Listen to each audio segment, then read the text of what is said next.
Three,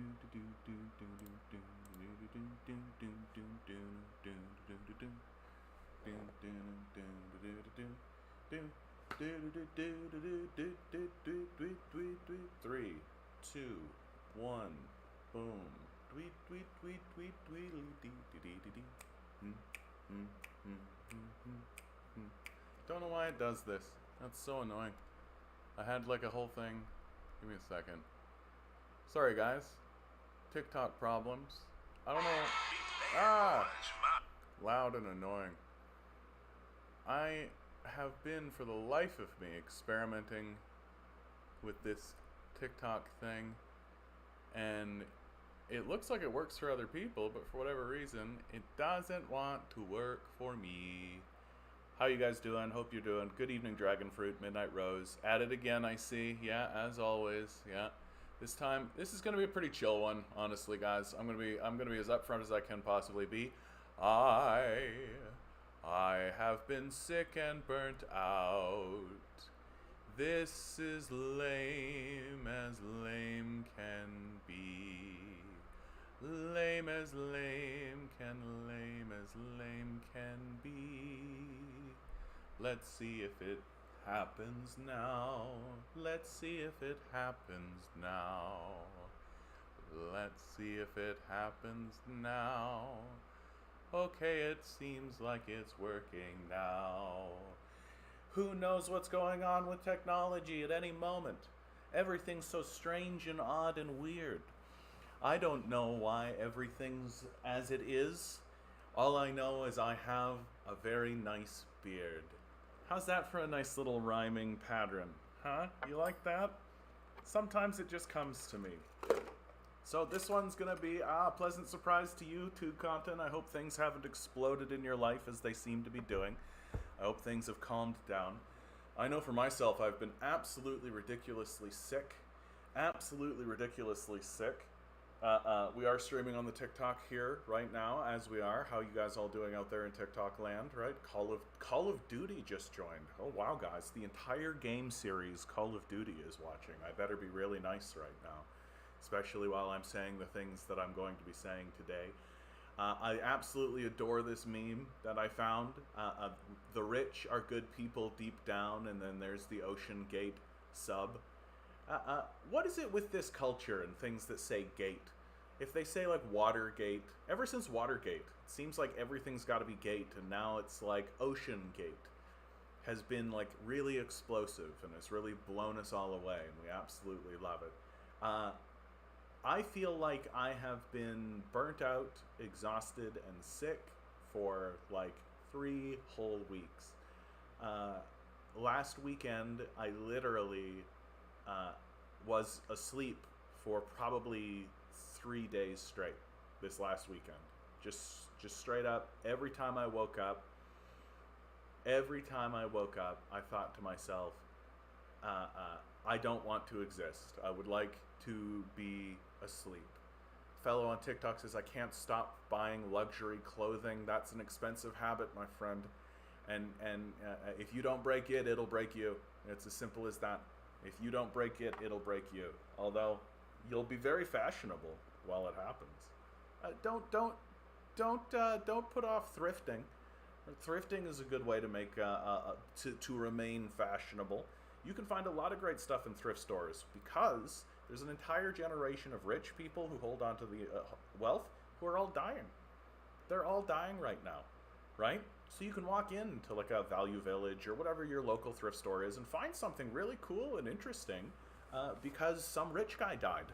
And they were like, well, we don't know what to do with this, so we'll just let people take it away. And they end up here. Build style, not purchase fashion. That's right. Thank you, Con. I appreciate that. Con says Ocean Gate is the actual name of the company. Yeah, but I mean, I don't you feel like putting gate, unless you're selling gates, don't you feel like gate has become like synonymous with disaster, right? You got Watergate, Bill Gates, Ocean Gate. Just feels like now if you're putting gate anywhere near like your thing at this stage in the game, it's like you're taunting God somehow, that like you say gate and God's like, oh, I'll show you the gates, the pearly gates. Look at Dizzy. Good to see you, bud. Good to see you, bud. I hope you guys are all doing really well. Tailgate? Tailgate says 50-50. Yeah, that's exactly right. You tailgate someone, right? Gates. Does anyone out in the world today, right at this moment, have a good example of a gate that is positive? Like, and not just like a gate, like a barn gate or something, but like some kind of concept or idea or person or company that we can all go like, oh yeah, okay, gate. Somebody, Dylan Brown, will most survive the Canadian recession, or will the economy just crumble? Well, I mean, the system of capital is designed to crumble. It's designed to decay. It's highly unlikely, like, we're likely going to see a conservative government come in, because this is historically how Canadians are, right? We go liberal, and then we flip conservative, then liberal, and then conservative, and then liberal, right? The best that we ever seem to be able to manage is an NDP or socialist kind of party that kind of comes up and goes, and then the Liberals essentially adopt them, which is more or less what the Trudeau Liberals have done with the NDP now, is that they've basically created like a junior partnership between the NDP and the Liberals, and the NDP are trying to justify it to be like, yeah, we held their feet to the fire, and all, like, we got this kind of thing. And we'll see. It doesn't look like Canadians are buying that argument, is the problem. And so it looks like we'll get a conservative government. And the Conservatives are not going to do anything about this, because the Conservatives are allies with the capitalists, right? And so the decay of the society will continue. And it's going to continue until we end up getting like a French moment, right?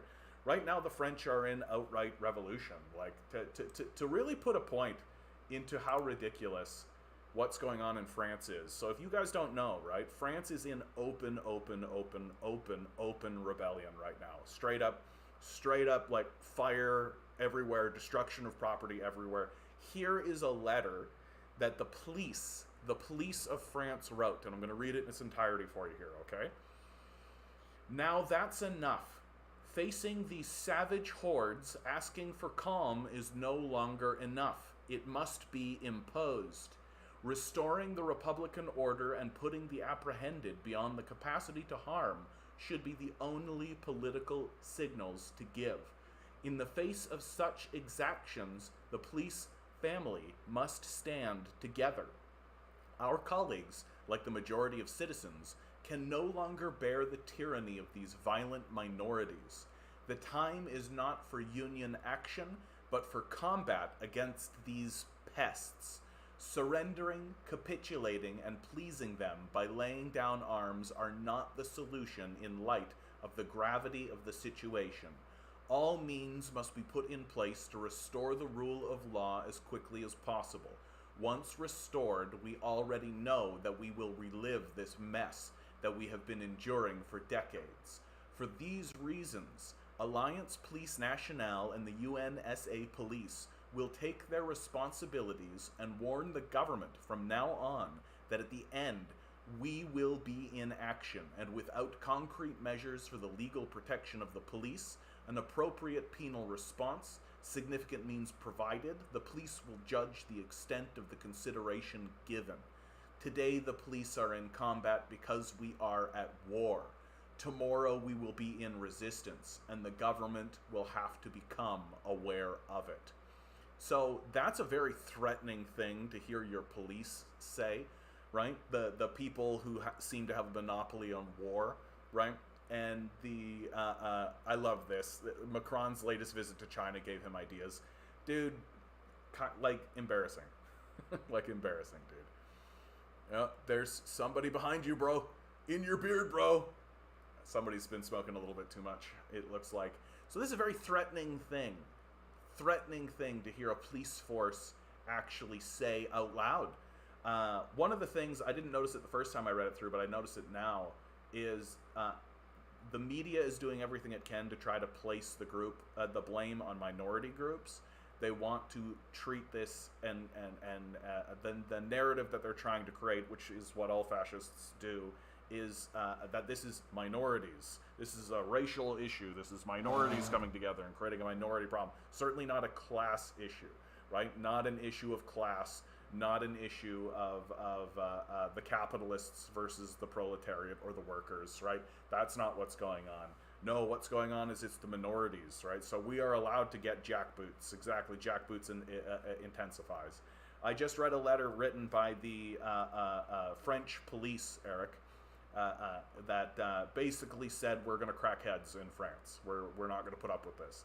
So things are about to really escalate in France. And we'll see how this goes, right? Police are well known for being fascists, for being tools of the state. It looks as though the French power elite are finally going to... The liberals are going to do exactly what liberals do. They're going to bend the knee to fascists and capitulate power to those fascists. Don't be too surprised if what results from this is a political ascension of a police chief or somebody from the police forces themselves into a position of authority and power. That's kind of the scary thing about what's going on in France today.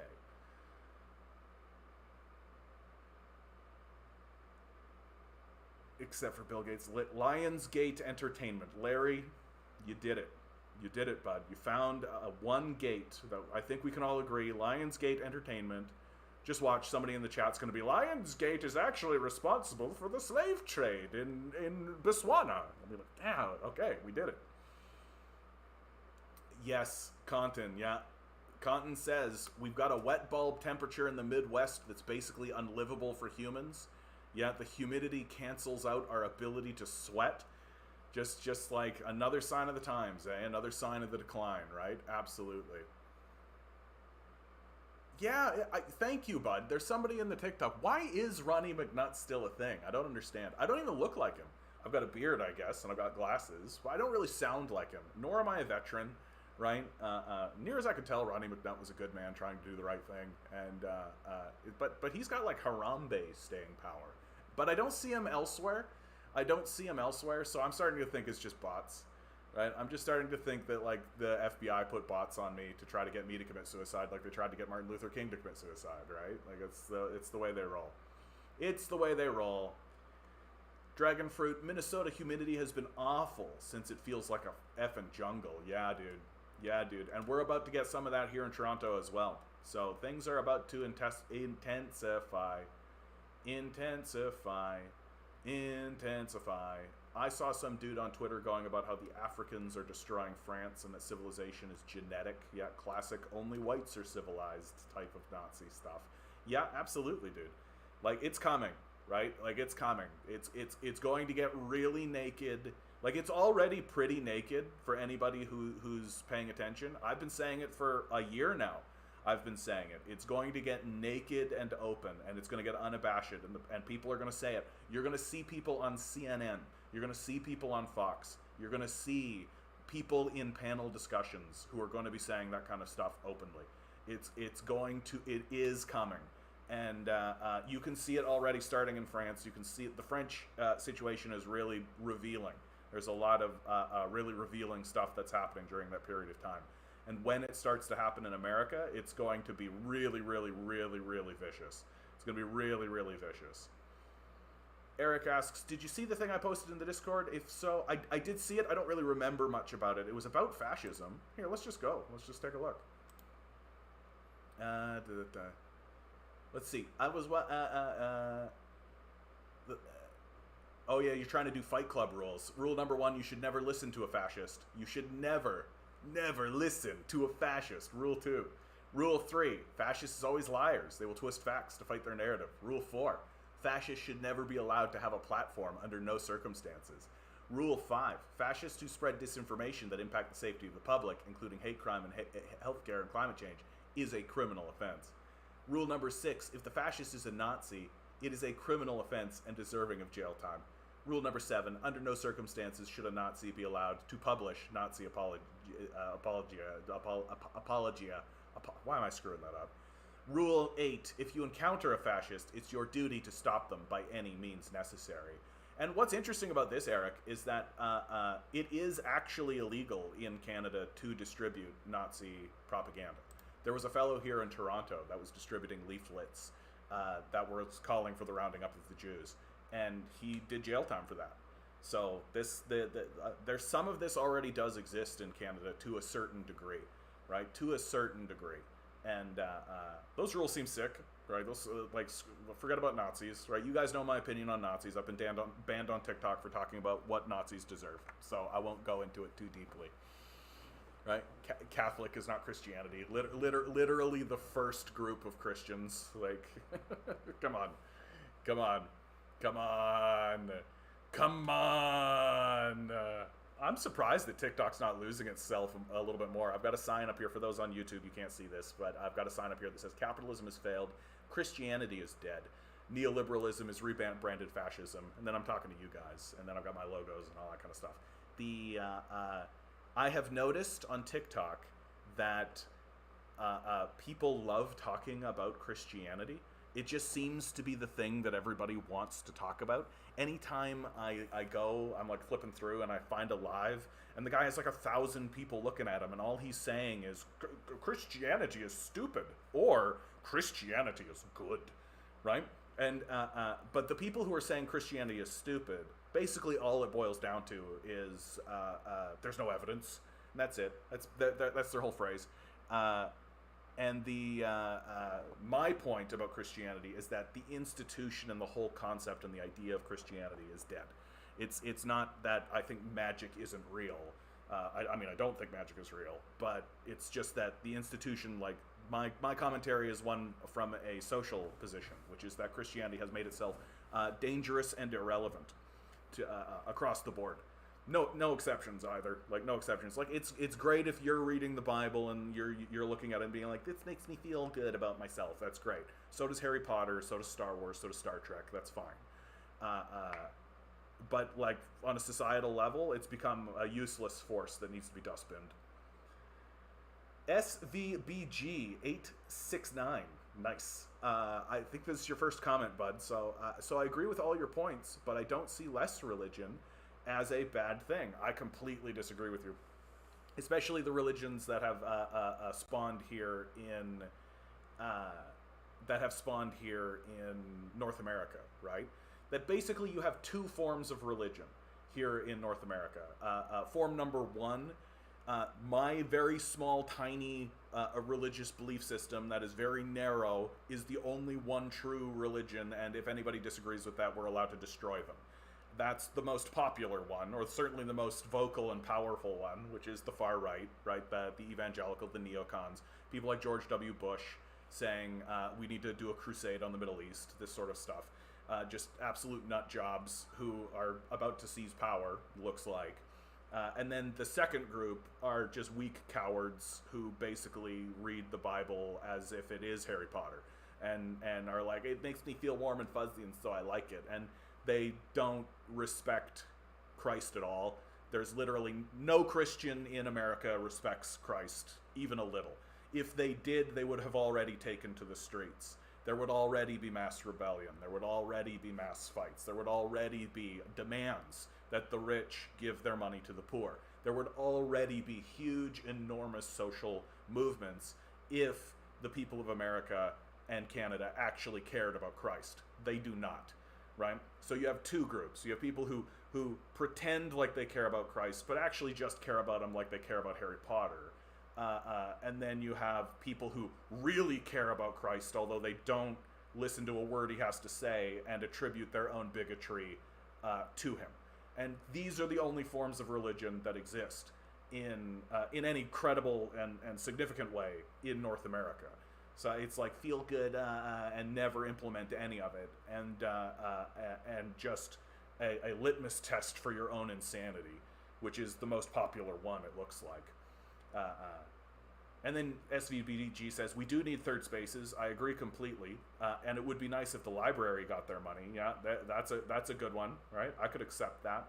Yeah, because the corporate state is never going to erect a meaningful third place. If you take a look at the literature, Starbucks is a great example of this.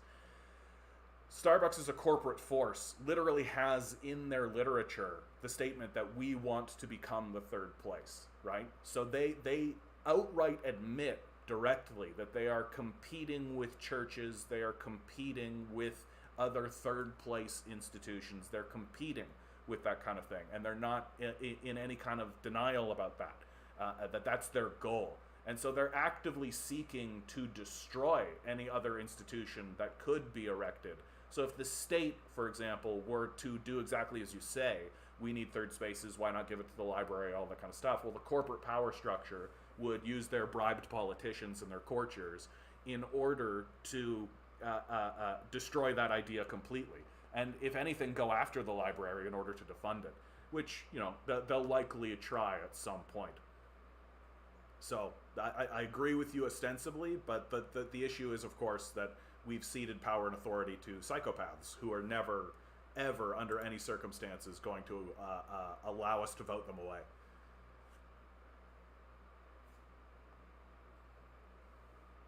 Oh, you're talking about, Larry says, I had that newsletter I was talking about earlier delivered to my home, the Nazi misogynist paper. Yeah, I think he sued Canada Post trying to force them to deliver it.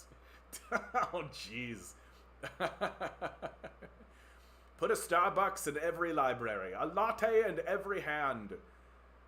Dragon Fruit says, religion has poisoned the West. I think it is actually the other way around, Dragon Fruit. I think that the West has poisoned religion.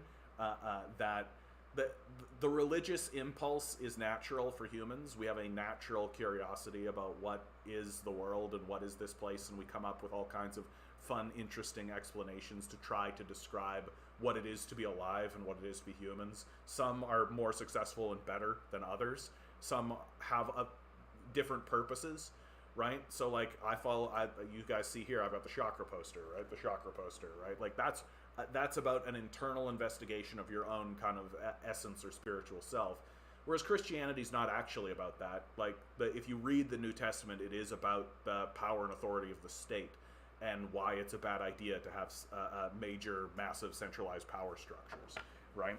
Like the narrative of Christ is what a soulless empire will do to its own people. That's the story of Christ and why it's important. But I don't actually subscribe to this idea that liberals, like the weak liberals that exist in this country, say that all religions are the same, right? They all are ostensibly trying to say the same thing. I'm like, no, they're not. They're not trying to say the same thing. They all have in them the golden rule, like the idea that, like, care about your environment and care about each other, right? They all have that. Sure, that's great. But they are actually all saying different things because they come from different cultures and in different time periods, talking to different people, right? So I actually find that this statement that all religions are the same is part of this endeavor to make religion and make religious inquiry banal and boring to the public on purpose, so that no one will actually investigate it, because they'll feel like, well, I read this one thing and so they're all the same, so now I know everything, right? Or I know enough for all that kind of stuff. And it's just loser talk. It's just the dumbest thing to believe, right? That of course, like, the Vedas are different than the Bible. Like, of course they are. Like, they're written by completely different groups of people in different periods of time. They have different structures. They're talking to different people in different occasions, right? But having to understand the history as well as read the text, well, that's too much to ask for people, right? Especially people as illiterate as we are. My TikTok chat is always crazy, man. People get into big bickering matches, and I can't keep up with it, is the problem. Like, they're not talking to me, they're talking to each other, is the thing, right? And I don't know, I love it. You guys do that. Have a talk. If you'd like to talk to me directly, you can follow the YouTube link in the description, right? And you can come talk to me like this fella SVBG has done. Find their own views in the book. That's a problem in all religion, yeah? Well, because that's sort of the point of religious exploration, is to recognize that there is a perception beyond yourself, right? That there is a larger view. There is something to understand that supersedes your own existence. That it is natural for humans to be self-centered and narcissistic, because we literally only live in our body and we only see from our eyes, right? So it's natural. And the religious pursuit is actually an attempt to supersede that. But what happens, and it's common, extremely common, is that people in that pursuit become self-centered and narcissistic, right? That they begin to interpret the text that's meant to get them out of their body and see things in a more meta system, and they internalize it and project themselves onto it. It's so common. I actually feel like there's such a beautiful thing that can be happening right now, that if we actually took the religious impulse and did it purposefully in video games, we could actually get into a meta sense a lot faster. Playing games like Civilization gives you a meta perspective of the world, right? Playing third-person games literally takes you out of your body, right? That you can build yourself in a video game and then have like a third out-of-body experience and then zoom out and like see yourself in a more meta kind of a way. And I think that's a real struggle for people. People don't have a meta perception of themselves. Most people live from their eyes, feeling from their skin, if they're even in contact with their body to be able to do so. And most people live that way and don't really ever perceive things in a more meta sort of way, which is the ultimate pursuit of religion. Yeah, says Midnight Rose, Christianity today is used as a shield to force beliefs on others and justly hate. Anyone that doesn't see that isn't paying attention. Well, yeah, I mean, especially now, like Christianity is taking political control. The trans genocide should be enough for anybody, right? Like if you're genuinely going to tell me that Christianity is not a dangerous force in America right now, then I think you're just part of the dangerous force. That you're just essentially defending a force that has gone Looney Tunes, like completely off the rails. And anybody with even a modest a removal from the self can see that the fascist right, the Christian right, has lost its mind completely. And the obsession with trans people should tell you everything you need to see. Like, these people are insane. Like, who cares? It's the most, like, who cares kind of thing, but they can't get over it. They can't get over it. They're obsessed with it, right? And I think it's because they're basically using trans people as a way to project their own degeneracy into the world. That's all. Like, they keep talking about groomers. I'm like, nobody's a bigger groomer than an evangelical Christian. Literally no one is a bigger groomer than an evangelical Christian. No one's a bigger groomer than a Catholic. We're talking about a pedophile cult, if ever one ever existed, right? Like, for God's sakes, who are the groomers in the conversation? So the projection onto the trans community is really, really obvious to anyone with even a modest glance in the direction of it. Yeah, says SVBG, I agree, Jesus would not be cool with capitalism as it stands at all. Yeah, of course. A force like capitalism is what was responsible for his crucifixion, if you recall. That he drove people who were doing illegal activity, doing capitalism in the sacred space of the temple, right? And which was legal. He was upholding the law, and they crucified him for it, right? That's the whole point of the story, right? The whole point of the story is that corrupt capitalists essentially use their corrupt position to crucify a person who was in their way.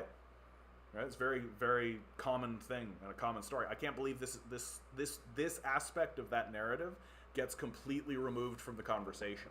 Right? That the purpose of Christ's crucifixion is never actually talked about, except for in a, like, he died for our sins. He died for our sins. Well, then you better get sinning, you know, or else he died for nothing. Command Genius, have you finished reading the article I sent about Dangism being capitalist? You know, Command Genius, I got to be real straight with you. I'm going to be quick about this because I don't want this to take over the whole stream. Part of the issue I have with this Maoist position is that all of the evidence that I see about the people of China shows me that they are happy with their government.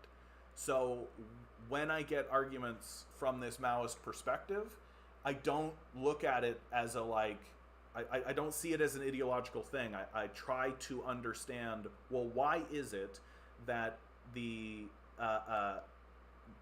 Chinese moved away from collectivism, right? They moved away, the Maoist period had a collective agriculture, and then they moved away from it, and yet the people of China are happy about it, right, for the most part.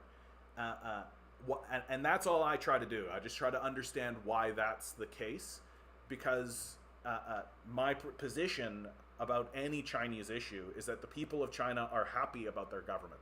They like their government. Anytime we ask them, there's as high as 90% approval amongst the Chinese in China. And so for me to say the Chinese did something wrong back then in the 80s or in the 60s or any of this kind of stuff, it's like, did they? They seem pretty happy about it. They seem pretty happy about it. That my goal is just to, TikTok said hate speech or hateful behaviors. What are you talking about? What? Let's hive mind this, guys. What did I say, do you think? That hate speech and hateful behaviors. What do you think I said this time? The last time it happened, it was really obvious. The last time it happened, I was like literally saying that it's okay to shoot Nazis. I don't understand what I even said this time. The problem that I have with TikTok more than anything is that they don't give you a timestamp, right? That if they're going to remove your access for this kind of thing, they should give you a timestamp. They should say to you, this is what you said. Here it is. Here's a clip. They obviously have it. They can appeal it. They can see it, right? But they don't do that because they understand that it's about keeping control. It's about keeping you, like, you can't even have political conversations, right? Because if you have political conversations, you'll be removed, right? You'll be removed. And the only conversations that you're allowed to have are banal or meaningless ones. So if you try to have a meaningful conversation, then you're screwed. Maybe your audio is low, Radio Halifax. Maybe your audio is low, bud. I'm in exactly the same position doing exactly the same thing. So much for that TikTok thing. So much for that. The only good Christians are Christian communists. They'd be better off without the Christian. All religion is the same is dumb, I agree. Clearly some are worse, or easier to debunk.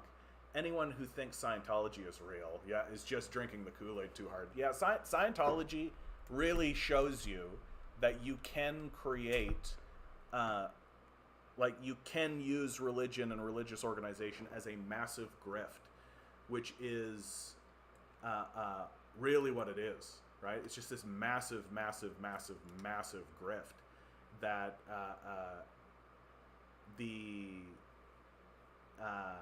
you know what I bet it is? I bet it's that, like, my chat in TikTok is more or less unmoderated, and I don't know what to do about that. Like, I'm not going to spend all my time moderating a chat so that I don't get banned. Yeah. SVBG, I moved here from TikTok. The system works, right? The system works, right? So, I got to keep doing it, no matter what. But, like, Scientology really does show you that anyone can create a kooky little weird cult. Which is why I need you to donate $1 today. I said this literally from day one.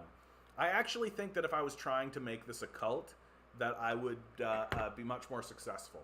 I think that if this was a cult and I had like the tiers that cults have, and if I had that whole system set up, if I was wearing some kind of hat, right, to give me a kind of authority, like if I was wearing like a bread hat, right, sitting there being like, bread hat, Jesus Christ, I think I would be a lot more successful. And it's just the nature of being alive and being a human being, right? It's not how I roll, though. Yeah, exactly, Dragonfruit. Trans people are barely represented in the general population. The obsession, this obsession with trans people, especially when there are like way more serious things going on that affect way, way more people, is odd. It's extremely strange that there is this hyper focus and this massive outcry from fascists about such a tiny issue that even if they found the one trans person who did the one bad thing, right? Be like, yeah, like, so they're like everybody else, is essentially my response. Basically, anytime anybody comes out and says, oh, this horrible, like, somebody did a shooting and they ended up being trans, I'm like, oh, so they're normal people like everybody else, right? Like, so why are we treating them differently at all? Yeah, it's crazy. Yeah, they're like 0.48% of the population, yeah. You just got a huge fan with that point right there, my man. Trans rights are human rights. Thank you, SVBG. I appreciate that. Good opportunity to say you can donate to my Patreon down below. I hate saying that. I really do. I look forward to a day when I don't need to say anything like that. But like, share, subscribe, hit the bells, hit the whistles, do the stuff. Give me money. Give me money. I hate it. I hate it so much. I feel stupid and bad about saying it. But that's the truth. That's the system. That's the system. You called Republicans a bad word. Yeah, it's probably because I was talking shit about Christianity, right? You can't talk shit about Christianity unless it's in this sort of banal, sort of scientific way. I think my critique of Christianity is too close to the bone. That it's okay to say, oh, it's fake because there's no evidence. Magic's not real. As long as you keep it within the mystical conversation. But the second you step outside of that, that's too much. Can't do that. You made fun of Nazis. Yeah, maybe it was the 8 rules. Yeah, maybe it was the 8 rules. Yeah, I didn't even say anything about killing Nazis this time. It could have been the 8 rules. But I don't think there was anything that bad about the 8 rules. I was talking about fascists. Yeah, let's go through them again quickly. Like, never listen to a fascist. I mean, that's fine. Always liars. That's fine. Maybe it's this. They shouldn't be allowed to have a platform. Maybe. Like, they should be deplatformed, right? We are in this sort of weird, like... I mean, we've got Elon Musk in control of Twitter right now, guys. And Elon Musk is, like, a virulent racist, like, pretty obviously a fascist. What was the most recent thing I saw that he had done? Did I even save that? Yeah. Elon Musk supports eliminating voter rights for people without children. Like, this guy's in charge of one of the largest communication networks that exists, right? And I feel like there's probably lots of people in these communities, lots of these ownership and, like, managers and things like this who are essentially Nazis, right? Running these establishments like they are Nazis. Because why not? One of the richest guys in America who owns Twitter is, like, a fucking apartheid baby, right? Like, he's the inheritor of generational wealth from literal apartheid South Africa. His father owns emerald mines, for Christ's sakes, during apartheid South Africa. And it's like, what do we expect from this guy, right? Everybody treats this guy like, oh, Jesus Christ will take us to Mars. Elon Jesus will take us to Mars. What are you talking about? Like, what are you talking about?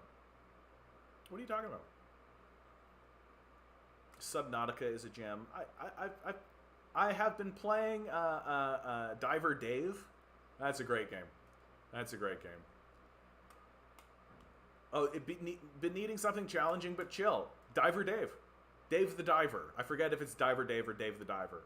Subnautica is too much for me. I'm a bit like, that's very stressful. I've seen some gameplay and I've been like, this is stressful. Diver Dave is not, because it's got like it's got a kind of Super Nintendo sort of look about it, so it hits me in the right spot. Chat was going bonkers on there too. Sometimes that gets it banned, but what can I do about that? Like, that's the thing. Like, what am I supposed to do about that? You know, like, if the chat's going crazy, like, am I supposed to literally be like, I guess I am supposed to be trying to moderate it, but it's like, there was like 80 people there, right? There was like 80 people in my chat, like 60 to 80 people in my chat when that happened. Like, what am I supposed to do about that? Like, it's crazy. TikTok audio was way louder than YouTube. It's probably just my setup. It's probably my mic, how my mic is positioned right now. You guys have been saying enough about the audio that oh, you know what it is? It's that my mic is turned. Somehow during the passage of my life, my mic turned. Let me know if that's any better, guys. Hopefully that gets it. So instead of hitting it directly on, it's been that should help it. The part that I don't understand wasn't TikTok a Chinese app. The Chinese made TikTok, but it got sold to Americans. There's a company called Oracle that owns the servers in TikTok for TikTok in California, and it's essentially run by like NATO operatives, right? So big shocker. Get talking about how fascism is bad, and NATO shut it down, right? Like, it's ridiculous. Yeah. Maybe it was the Fight Club rules about fascism. I don't know, dude. Gotta have the hats. The hats seem to give you power. My favorite fact. So there was a period of time in Catholic history. Like, do you guys know where the Pope hat came from? We all know the Pope hat, right? Let's do it. Ridiculous Pope hats. Ridiculous Pope hats. Let's go. Oh, come on. Yeah, here we go. This is good enough. Pope hat. You know what? No, I saw one. I gotta go with this one. Are you kidding me? Come on. Come on. Here it is. Pope hat. We did it. We did it. Where did the Pope hat come from? Why did this guy start wearing this thing? So this is literally what happened. So there was a period of time where there were 3 popes. So there were 3 guys that had claim to the papacy, right? And they all were just used to wear the little thing on the back of their head. I forget what it's called. But one day, one of the popes shows up to make a speech, and his hat's like a little bit taller. It's just like a little, just like a boop, just a little bit taller. And so then the next time one of the other popes showed up, his hat was like a little bit taller than that. And then like somebody put in like a little point, and then just kept building, right? And they just kept competing. They were having a hat competition. And this just kind of took over the discourse of like every time one of these guys showed up, they just had a bigger, more ostentatious hat. Until finally, the whole thing is resolved. Everybody points at the one guy and says, "You're the Pope." And but they're stuck with the hat. And so now anytime they go do anything special, they got to wear the dumb hat, right? So like I just love the idea that when the Catholics ascend a new pope, he looks at this hat and he's just like, this fucking thing. Jesus Christ, Jesus Christ. Maybe this acts as like the dish. Maybe this is what lets him connect to Jesus. That he's like, not getting a good signal here. It is kind of a cloudy day. Oh, there we go. That's the Jesus right there. Getting the good Jesus vibes. Jesus coming at John Paul the 43rd to Jesus. He is our intercessor after all. Hey, Loaf, man, I was just thinking about you, dude. The bread hat. That's exactly right. The brethren shall rise again. Good to see you, Loaf. Yeah, man. What great timing, dude. Didn't you know that video games make people violent? Nah, it's the other way around. I learned that when I was very young. It's video games don't make people violent. It's that people are already violent. That the violence that we are seeing in video games is a reflection of our inner desires. It's no less terrifying, if you ask me, but the whole narrative that, like, he played video games and then he went and shot somebody. It's like, no. He shot somebody, and then take a look at the video games and he's like, yeah, indicative. So if you see a kid who's, like, playing a lot of games where he's like, "Argh!" That's a kid who's got a lot of, like, "Argh!" inside of him. That's the truth. That a person projects their emotions outward. And so if a person is like playing Minecraft, right, and they want to like they're building something in Minecraft and going mining, right, like that's a different internal experience than a person who's like, yeah, and then of course like a game like Duke Nukem is different than a game like Doom. It's a different type of violence, right? That like Doom is just like the outright explicit, like, I want to commit as much violence as humanly possible in the most grotesque and ridiculous ways, and have it be perfectly acceptable. That no one can judge me for this violence. I'm killing literal demons from hell. No one can tell me that I cannot pick up a shotgun and shoot a literal demon from hell. If a demon from hell was in front of me right now and I had a shotgun in my hand and I shot him, people would clap. No one would go, we should have listened to what that demon had to say. What, you're the real demon. Like, no one would do that. Everyone would be like, yeah, demon from hell, you killed him, good job. And that's basically Doom in a nutshell. And then Duke Nukem comes along and is like, yeah, we want that same kind of experience, except we want you to feel like a real D-wad while you're doing it, right? Like, I'm here to kick ass and chew bubble gum, and I'm all out of... Like, they added in, like, a level of sleaze. They made it sleazier, right? So, and then, like, Mortal Kombat is different, and then there's, like, degrees of it until finally you're playing Animal Crossing, right? Like, and it's just, like, not violent at all. Anyway. Okay. Enough people are complaining about this. I'm just going to do it. I'm just going to do it for you guys. For you guys. You know what I really do got to do? And I've been not doing it because of money. Simple as that, because of money. But now I've got a bit of a windfall at the moment, so I'm like, okay. I just got to get one of those arms. I just got to get one of those arms that you always see people with. I got to get one of those extendable arms. Could have it like right there and just be like, have the mic just right in my face. How's this for you guys? That's better, I assume. The past that I find so funny is that they were obsessed with the lockdown when the claims that COVID had a death rate. However, they lose their mind. Yeah, that's a real good point, Eric. That they're all sitting there being like, COVID, we overreacted to COVID. It only affected 0.2% of the population. But this thing that affects 0.6% of the population, that's what we need to hyper-focus on. That's the thing. Maybe it's the Nazis should be jailed part. Yeah, basically saying anything about Nazis, right? Saying anything that, like, Nazis should experience any kind of bad thing, right? Like, I guess TikTok loves Nazis. It's as simple as that. The TikTok is just like, yeah. I guess that I'm not allowed to say that what we did in World War II to Nazis was good, right? I think that's what it's really come down to. And I've really got to stay away from that if I'm on TikTok, that we're simply not allowed to honor the hard work that our ancestors did while fighting the Nazis, right? We're not allowed to say that what Indiana Jones did to the Nazis was just inherently good. That I don't see much of a difference between the video game Doom and the video game Wolfenstein, right? Like, that's what's interesting, right? That Wolfenstein, you get to walk around and just shoot Nazis. They're still people, at least they look like people, right? But you just get to indiscriminately just gun down Nazis in Wolfenstein, and nobody cares. Except the Germans. The game is banned in Germany, I'll be honest. Because I think the Germans have a different perspective. They're like, yeah, they're Nazis, but, they are also, like, our cousins, They don't probably have a different perspective on it. But it's interesting.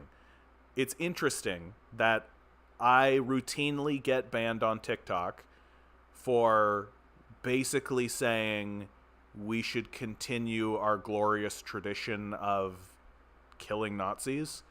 Right? That we shouldn't back down from this glorious and wonderful tradition we have of making media and talking about how awesome it is to openly shoot Nazis.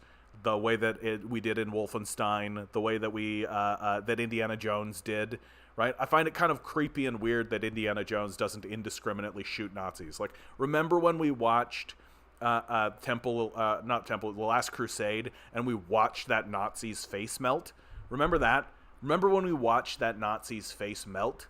And we were all like, oh, face melt. Oh. But nobody was like, the poor Nazi. We should have just listened to what he had to say. Right? We all intrinsically understood that he got his just rewards. And from God himself, no less. That we watched God strike the Nazis down. And we were all like, awesome, cool. God is on our side. Not on TikTok, apparently. Not on TikTok, apparently. You get banned on TikTok for saying that we should continue our tradition. So much for traditional values, right? So much for traditional values. Beavis energy.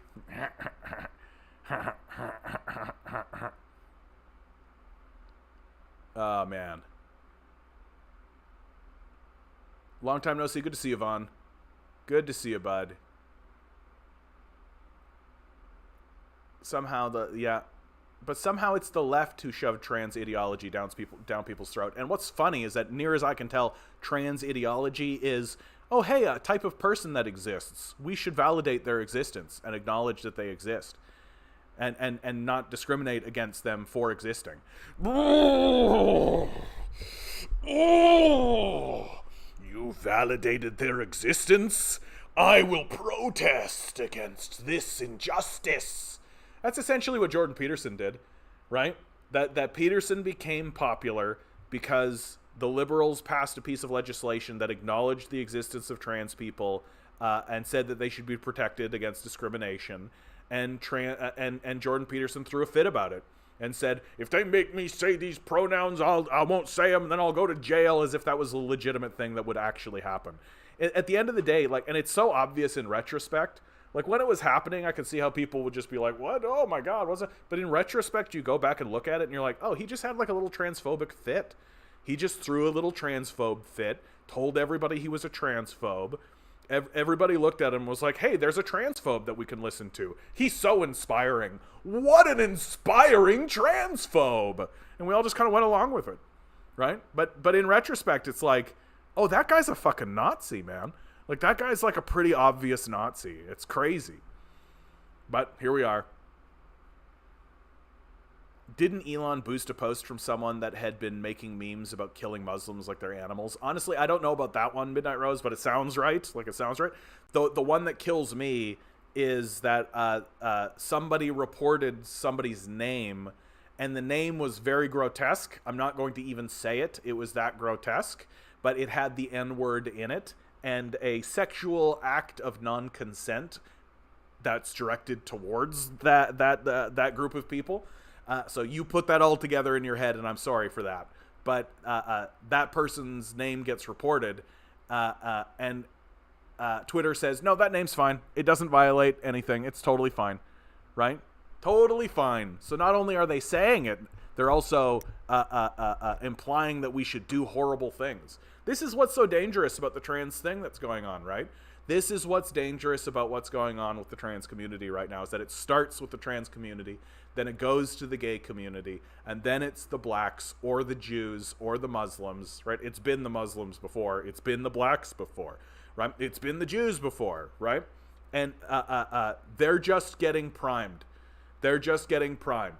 They're using trans people and they're using the trans issue as a way to train, because there aren't enough trans people and there aren't enough trans allies that are willing to put their skin in the game to represent a significant threat against these fascists and these Nazis. And so they're using this tiny minority group in order to train and get organized, so that when they want to go up against larger prey, right, which would be like the entirety of the gay community, right, which would be something like the Jewish community, right, when they start going up against larger prey, they'll be ready and organized in order to do so, and ready to get more recruits in their ranks when they do so.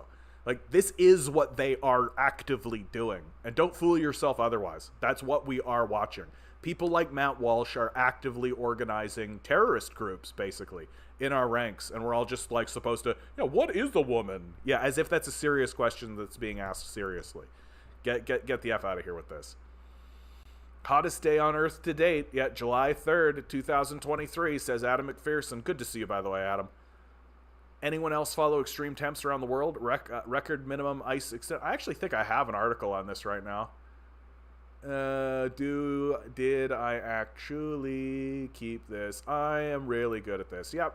World hits record land sea temperatures as climate change fuels 2023 extremes.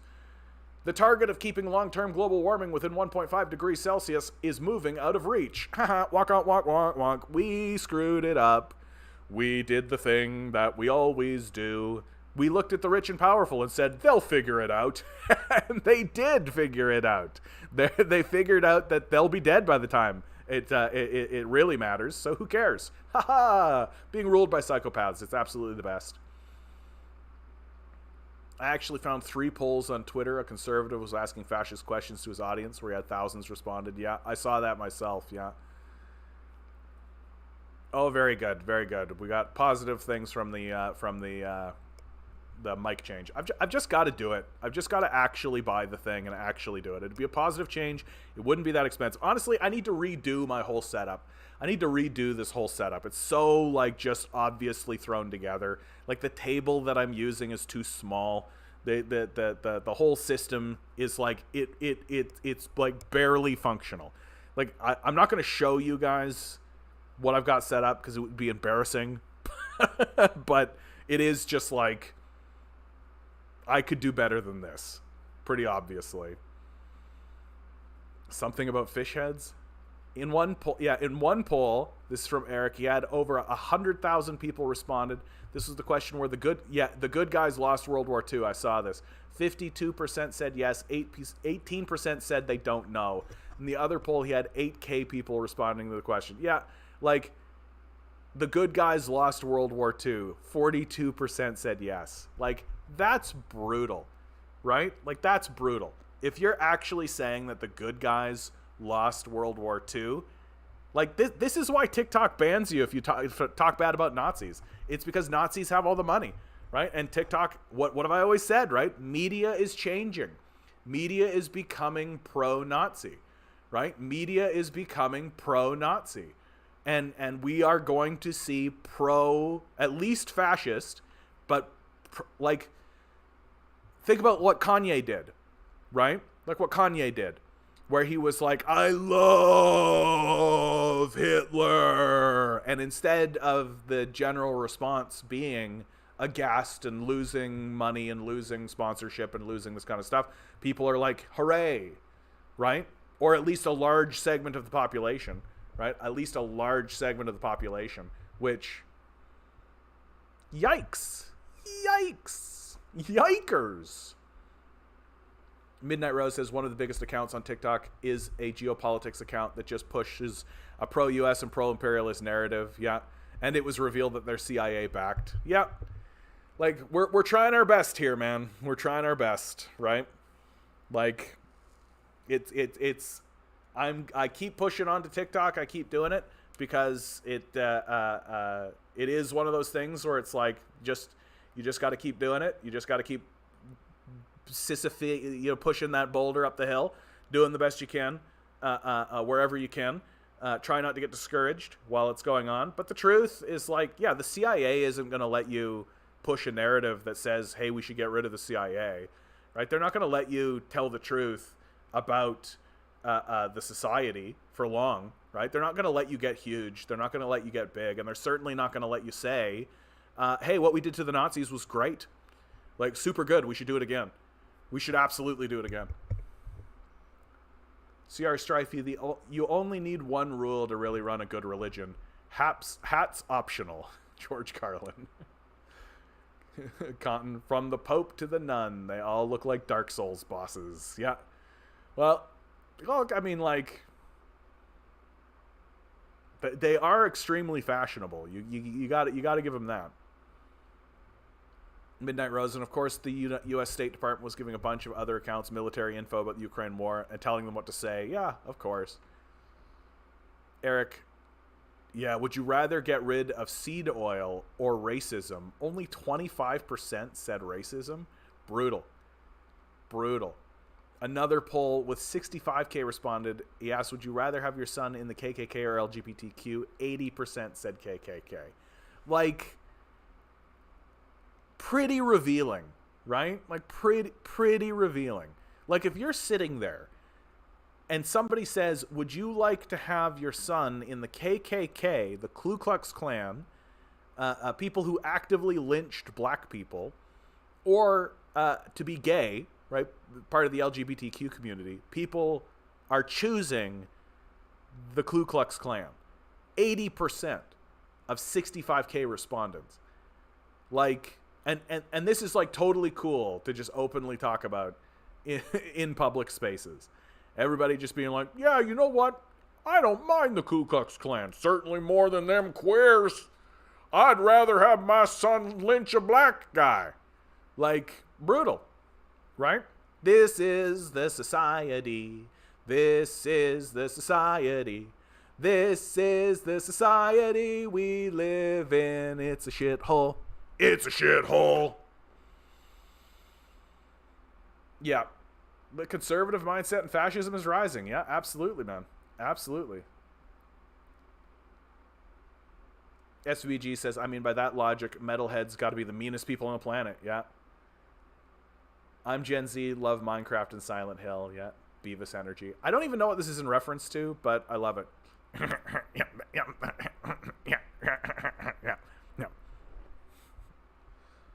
Eric says, I'm playing Fable 2, good for you. And as we are having this serious conversation, I just finished doing a mass serial killing over 50 civilians.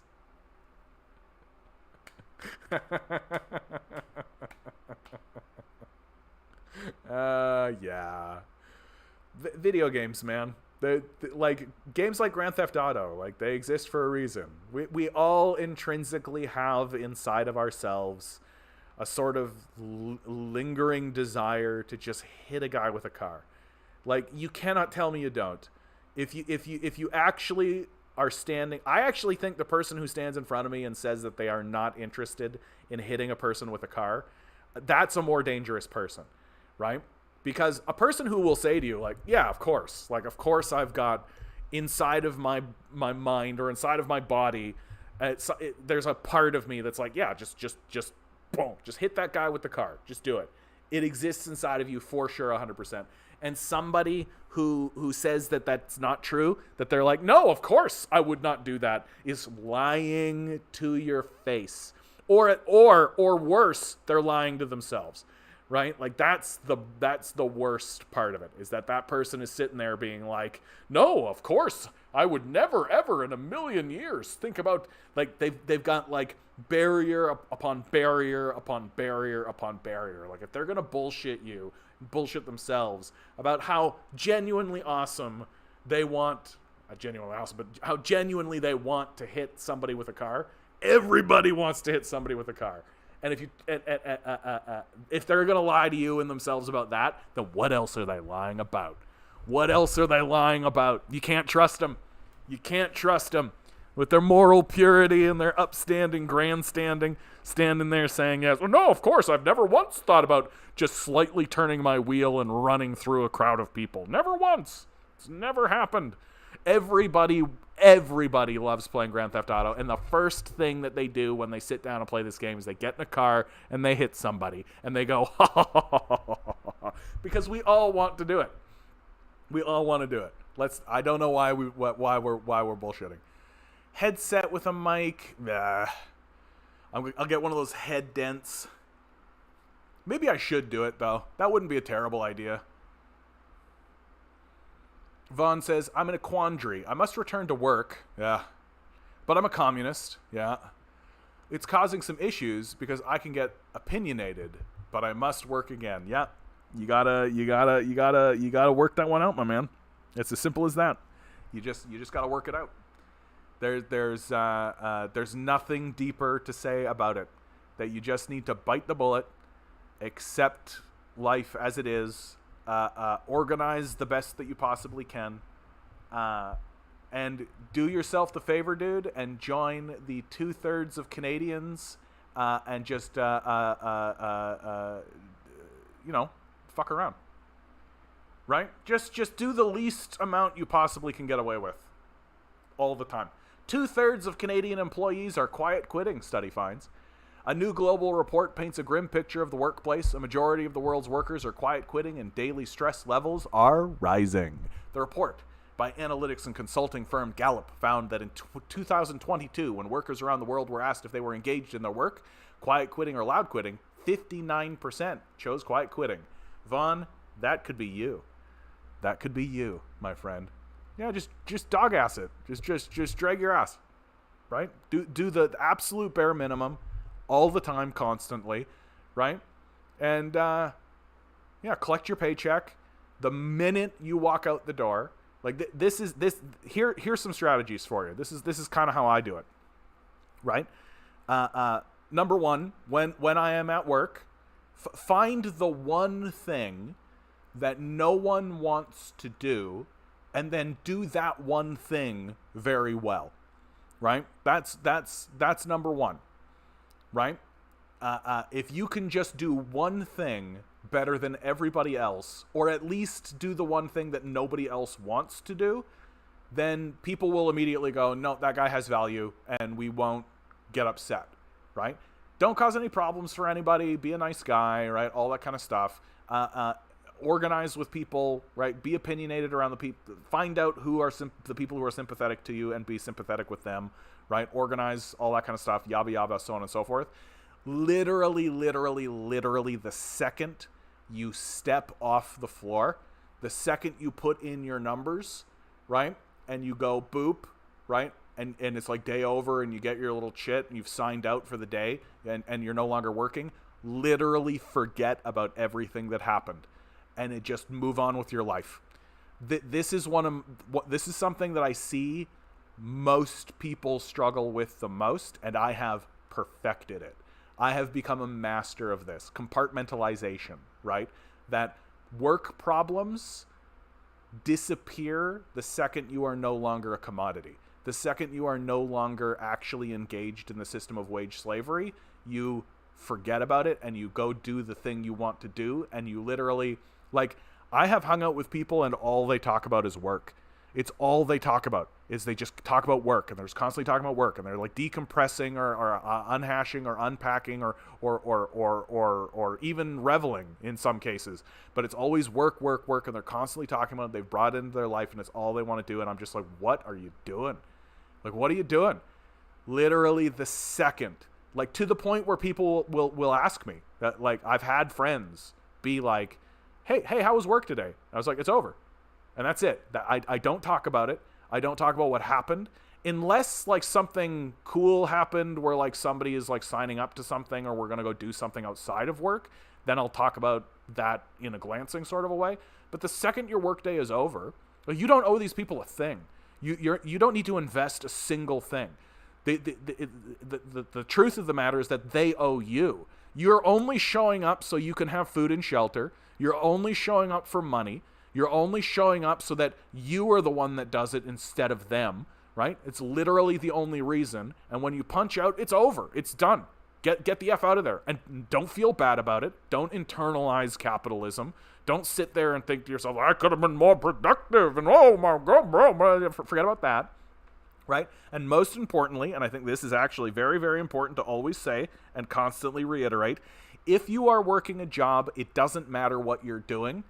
In this economy, in this environment where we are right now, if you are paying your bills, congratulations, you're doing it. Congratulations, you're doing it. Feel good about yourself. Feel like you are achieving something important, because all this economy is asking of you is base survival. And so if you are managing it, congratulations. Congratulations. I don't care if you're working as a fry cook. I don't care if you're working as a janitor. I don't care if you are working as a security guard. I don't care if you're working as, what would be something like a barista? What would be the thing that everybody is just like, what a fucking, like, I don't care if you work in an ice cream shop. I don't care if you're a 55-year-old man scooping ice cream for snot-nosed brats who treat you like trash so that you can get a paycheck to pay for a shitty apartment and some food that's probably poisoned. Like, if that's what's going on in your life, congratulations, good for you. You're doing it, my man. You're doing it, right? You don't need to do better, right? You don't need to try to achieve something, because you know what's going to happen, right? You're going to spend all your goddamn time trying and achieving, right? Outside of you're going to waste all your time with that, and what is it going to do? It's going to give you what, $10,000 more, right? You'll have a little bit extra money, right? So you'll have something stored away for retirement, and then you'll sit down for a minute, and then you'll die like the rest of us, right? And then you'll die like the rest of us. And you know what you won't be thinking when you're on that bed, when you're looking at the pearly gates? You won't be thinking, man, if only I had worked harder. If only I had just sacrificed more of myself to the capitalists. Then they would have definitely bestowed their greatness upon me. Absolutely. I'm sure that when you're actually talking to God, God will be like, so, what'd you think of those capitalists? And I'm sure the very first thing you'll think about is, oh, they were great. Right? The moment you step out of these establishments, the moment you step out of them, forget about them. Forget they exist. Go sit on a beach. Go watch the clouds. Play a video game. I don't care. Whatever makes you happy. Whatever makes you happy. But if all you do when you leave that job is think about that job, then they've got you. Then they've got you. They got their hooks in you. They've got you've internalized capitalism. They've got you in there. They're inside of your consciousness. They're inside of your soul. They're making you commodify your soul. If you carry the job outside of those doors, forget about it. Flush it. Flush it out of your consciousness. And if anybody tries to talk work with you, stand up and walk away. Stand up and walk away. Just be like, I don't want to talk about work. Not interested. I'd rather talk about how that cloud looks like a bunny. I'd rather talk about something useful and worthwhile and valuable. Things like, hey, isn't it interesting how that blade of grass is green, but that one's a slightly different shade of green? Hey, look at that ladybug. Isn't that cool? Yeah, I was playing a video game the other day, and it had this a little pop-up screen that made me giggle. Right? Talk about something valuable. Don't talk about work. Ever. Never. Under any circumstances. Accept that you're a wage slave. Accept it. Just accept it. You're not getting out of it. I'm not getting out of it. No one's getting out of it. Right? Like, if by some miracle this YouTube channel suddenly explodes and I get enough Patreons to actually back me to the point where I'm, like, making good money, that's my only escape strategy. Right? And even then, I'm basically a commentator for the wage slave system. So I'm intrinsically tied to the wage slave system. We're not getting out of it, right? The best that we will ever do is maybe make things slightly better for the next generation. Maybe, possibly. That is still on the table to a tiny degree. Accept it. Just accept it. Your life will be easier. And commit the barest of minimums of resources, your time, to this problem of survival that they've got a rope wrapped around your balls, right? And they tug on it when they want you to work harder. Don't. Do the barest of minimums. Put in whatever menial effort you have to do to get your food, to get your shelter, to get your little snackies, to buy your Netflix, do whatever you need to do, right? And then the second you're outside that door, they don't exist. Because there is nothing more pathetic than a person who sells themselves for free. Don't do it.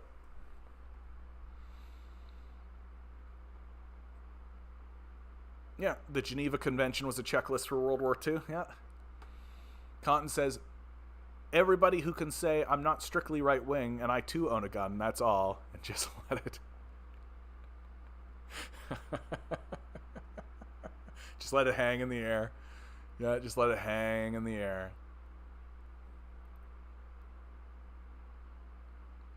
Microphone boom arms start at $10 used. The problem is that I don't like it. Honestly, the trouble that I've got is this table, right? I can't fit. I need to get a better table is what I need. I need a table that I can put more stuff on and get a microphone boom that'll actually sit on this table successfully. I think we're solving this problem, guys. It's gonna happen. Germany is a Nazi state nowadays. Bez D. Marx made a really good video on renazification. Oh, that's fun. Isn't that nice? Well, I know that creators can get banned for saying or spelling Nazi, so they'll say something else, but that isn't a catch-all for bans. Maybe that's it. Maybe I'm just literally saying the word Nazi, right? Maybe I just have to not say that. Honestly, I think that's probably what it's going to come down to in the end of the day. That they probably just got the robot saying if they say the word Nazi, it's done. Like straight up. Like that we don't want to hear it, we don't want to see it, we don't want people to know about it. We want to reorganize and renazify in peace. Thank you very much. It's probably the case. And honestly, like I've been banned before for saying some pretty egregious things about Nazis, so they've probably got me flagged in the first place, right? So, is how it is. New rule. When I'm streaming on TikTok, I can't say the word Nazi. And I bet you YouTube also demonetizes me for it. So I should probably not be saying the word at all. Let's make a new word. What word should we say? Yahtzee. Huh? Easy change. The Yahtzees. Good old Yahtzees. We'll have to create like a whole new language, right? The Yahtzees and their leader, Horgler. Just create a whole coded language so that we can actually have a discussion about this. Ridiculous. Relatable. Having a job is cool because you work all these hours to get money, and by the end of the month, you're still poor. One thing I find about the rise of TERFs is that they claim that trans are #1 enemy of feminism while listening to people like Jordan Peterson, yeah. When I bring up to conservatives how pastors are openly advocating for the death penalty to the LGBTQ community, they think that I'm 100% insane for saying that. Yeah, it's 100% insane to say that we shouldn't be executing trans people, right? Like, can you imagine actually saying that out loud and having a bunch of people be like, this is a serious person. We should take this guy seriously still, right? That's a normal thing to say. People who have never harmed anybody, we should death penalty them, yeah, for sure. Cotton says, climate change will make fighting/conflict untenable. Imagine trying to fight in temperatures that disqualifies your ability to even sweat. Not even hydrating will help. In comes the mech suits, Cotton. This is why they'll do mech suits, right? So that they can keep fighting. That they'll get the mech suits up and running. You don't fool yourself, right? They'll have a mech suit. It'll have like the internal cooling system. They've already got like the exoskeletons and all that, right? That the thing that'll actually turn the point to actually be like, let's get these things deployed, will be exactly that issue. And the rest of us won't be able to fight because of that issue, but the rich will have mech suits, right? So it'll be like straight up Space Marine shit. Yeah, so as long as we're getting rid of the CIA, can we get rid of the RCMP as well? Yeah, we can dream.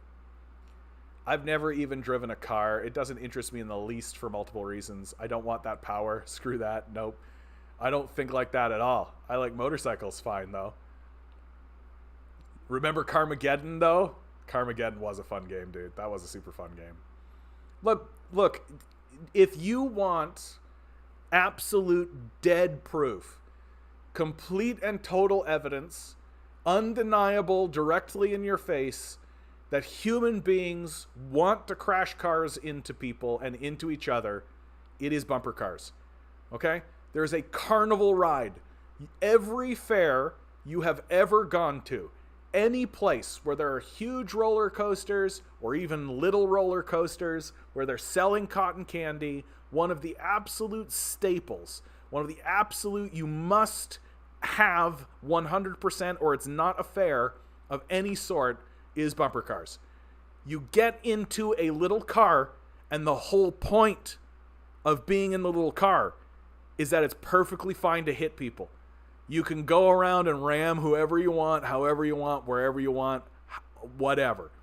And the worst you're going to get is some crying kid, right? That's the worst you're going to get. The things are designed to do it, and everybody does it, and they love it. Don't tell me. Do not bullshit me. It's built inside of us. The very, very first thing that everybody does with literally any implement they can get their hands on is boop somebody with it. Like, if you have an empty cardboard tube, somebody gets hit with that, right? Like, don't lie to me. Like, don't lie to me. Like, that's what happens. Yeah, dude, don't wear the headset too much. You'll get the Tyler 1 dent. Dude, I saw that video. Somebody's made a compilation. For those of you who don't know who Tyler 1 is, Tyler 1 is a League of Legends player who streams like 8 hours a day. He's like, he's ridiculous. He's just like a ridiculous person. But he's, he got challenger in all 5 positions. So, I mean, there's that. Ridiculous. But there's a compilation video of a bunch of these types of streamers. Like, guys will shave their head, right? Or they'll take off their mic thing, and it's literally like an indent. And some of them are really, really, really bad. Like, some of them are like grotesque. Some of them are literally like if you saw their skull in a museum, you would be like, ah, yes, the ancient Neanderthal, right? Really, really brutal. So the second I saw that video, and I saw something like that a while ago, I stopped wearing headphones. I just do not wear headphones because I'm like, nope, no thanks. Not gonna have a dent in my head, thanks. The part that I found funny the most about my serial streak was I just had to pay $30K. Yeah. Just like a true capitalist. Yeah, that's right. You saved yourself $30K, and all you had to do is kill like 30 people, right? That's fine. That's $1,000 a person, Eric. That's a good investment right there, my man. That's a good investment. Yeah. Exactly. You're just living the capitalist dream. I do the bare minimum every day, and the worst part is pretending to be busy for 8 hours. Yeah. My absolute favorite. Guys, give me 1 second. My mic is a little bit tangled, so I'm just going to... Just so I can get a little bit more comfortable. Hold on 1 second. I'm sorry if this gets kind of rustly. Put that through there. And then that should help. Oh, of course. It's done that thing where it's intertwined itself with another wire. You know how that is? If you put two straight wires beside each other and come back to it at night, it'll just get all tangled up. We all love that, don't we? Isn't that so fun that cords do that?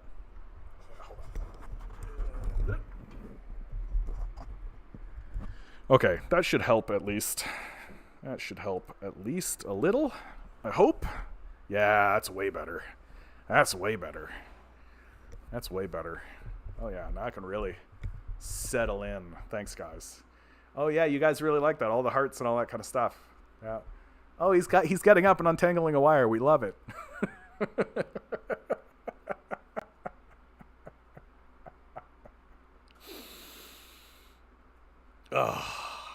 My favorite is that I know people who have found out a way to be a middleman at their job. So their job is basically just receiving emails and then distributing those emails to the people that they need to go to, right? That's essentially what their job amounts to. And they've more or less automated most of it, right? So their job is essentially to show up, sit in an office, and then kind of dick around until they go home, right? And kind of like, sort of try to justify their work to the degree that they can.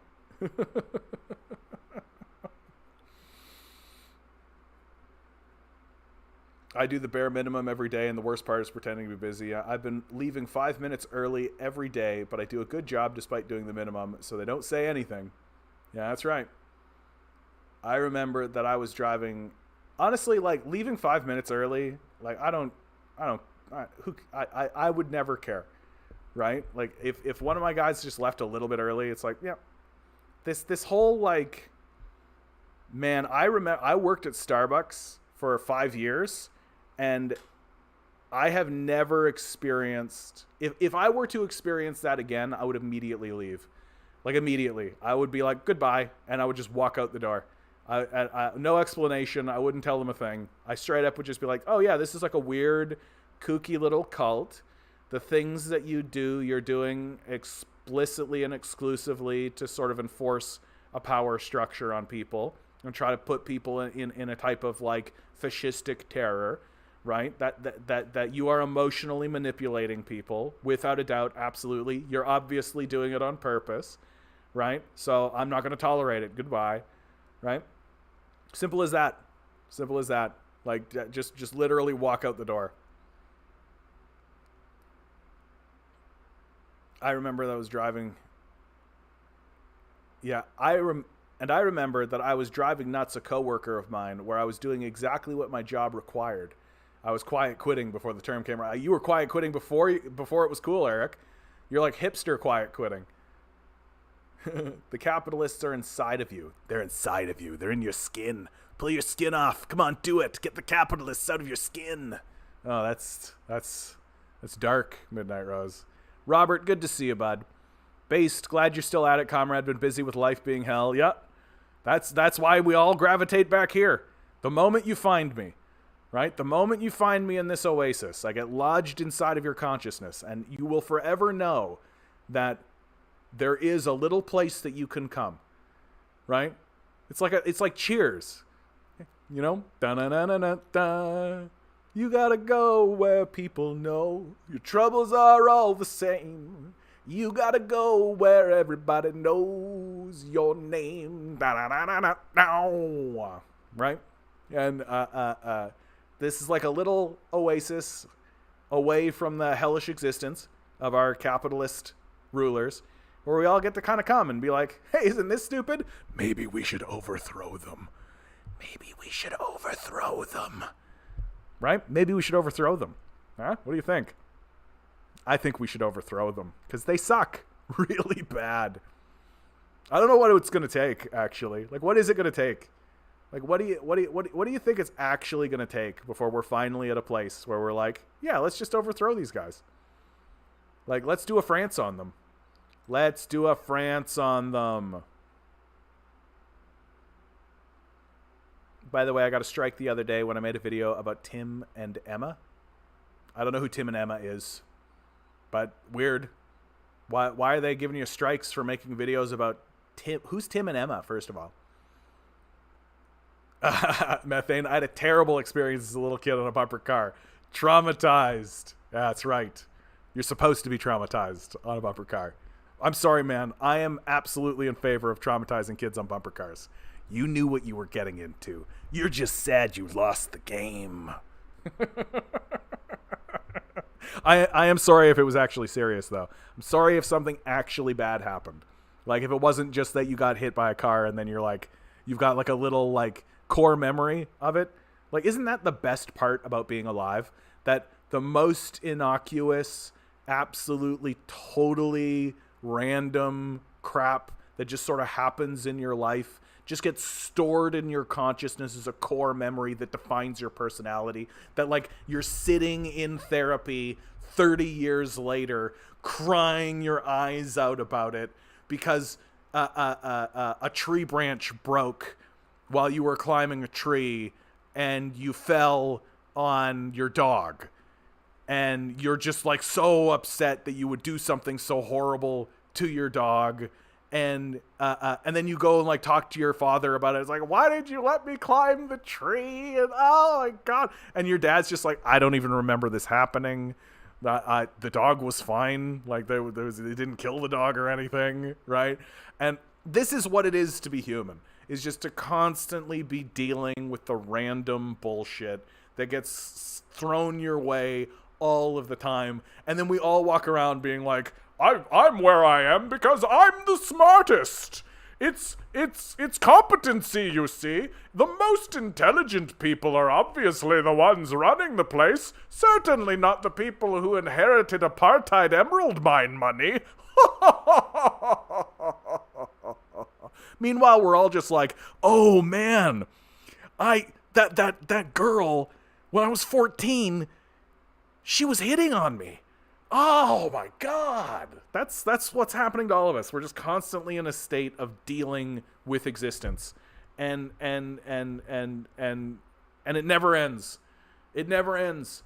That just like you will just one random day be standing near a person and you will just think, I'm in love with them. I just should go over there and I should just ask her to marry me. And then the other part of your brain will be like, no, don't do that. She'll just think you're a weirdo, right? So you don't in the end of the day because the pressures of society say that you shouldn't. But but if you do go over there, you temper it. Maybe you say something like, hi, I like your shirt. You know, something a little bit more moderate.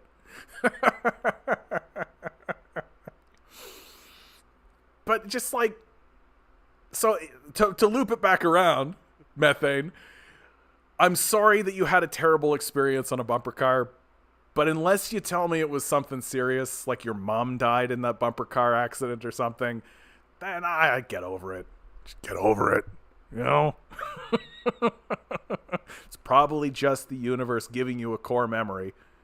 But you just don't need it, right? Incept that shit. You can incept your memories. Because when you remember something, I love this fact. This is one of my favorite facts.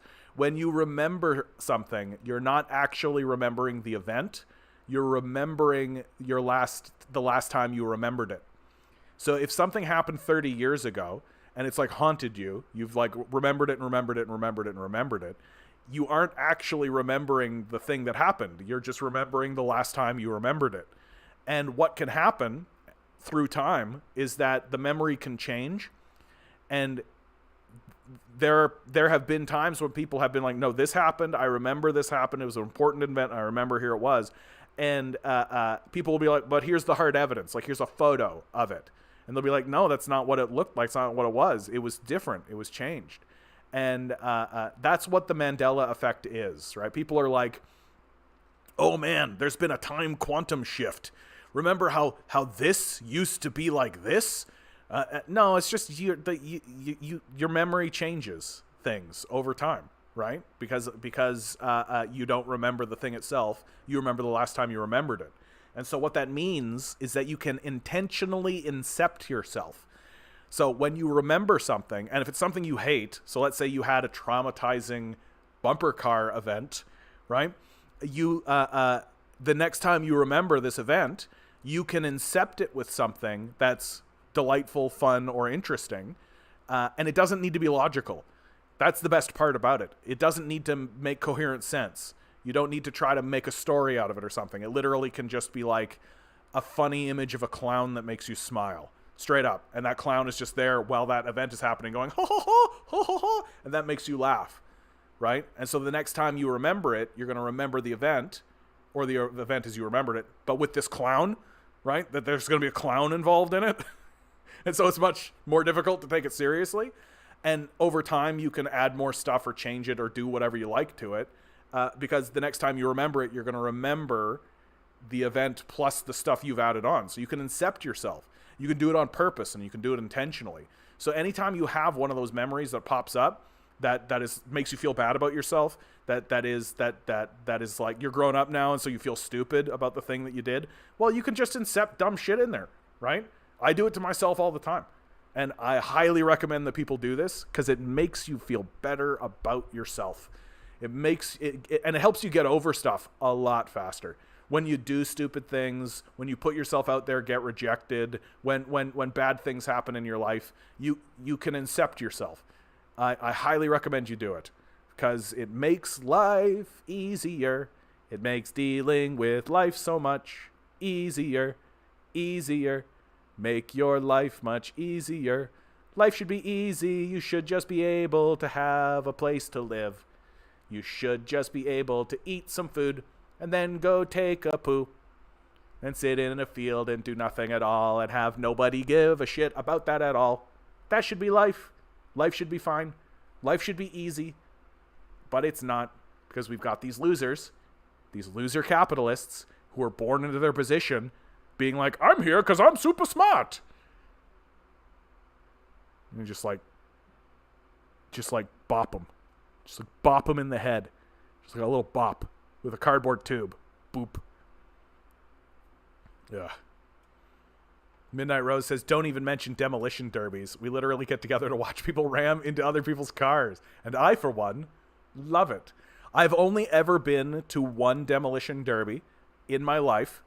I was like 10.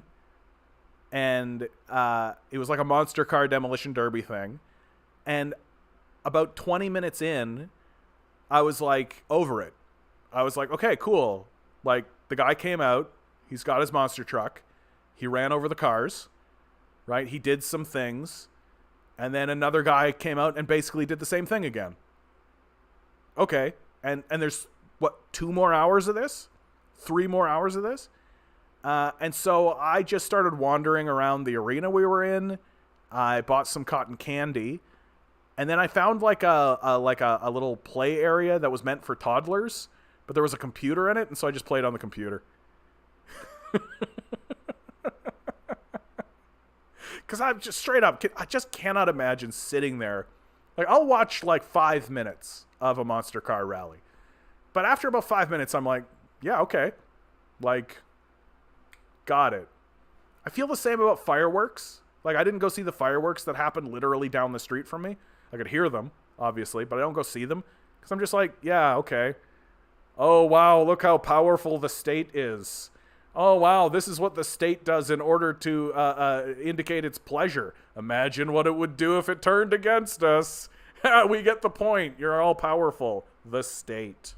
That's basically what I think of fireworks shows. Right? Go see a fireworks show. Internalize your oppression and delight in it. The only way I will approve of John getting a headset is if it was one with cat ears. Or like baguettes. Huh? Generation Y me, good to see you, bud. Praise Marx, I can hear you. I can hear you. Yes. You are welcome, my son. You are welcome, my son.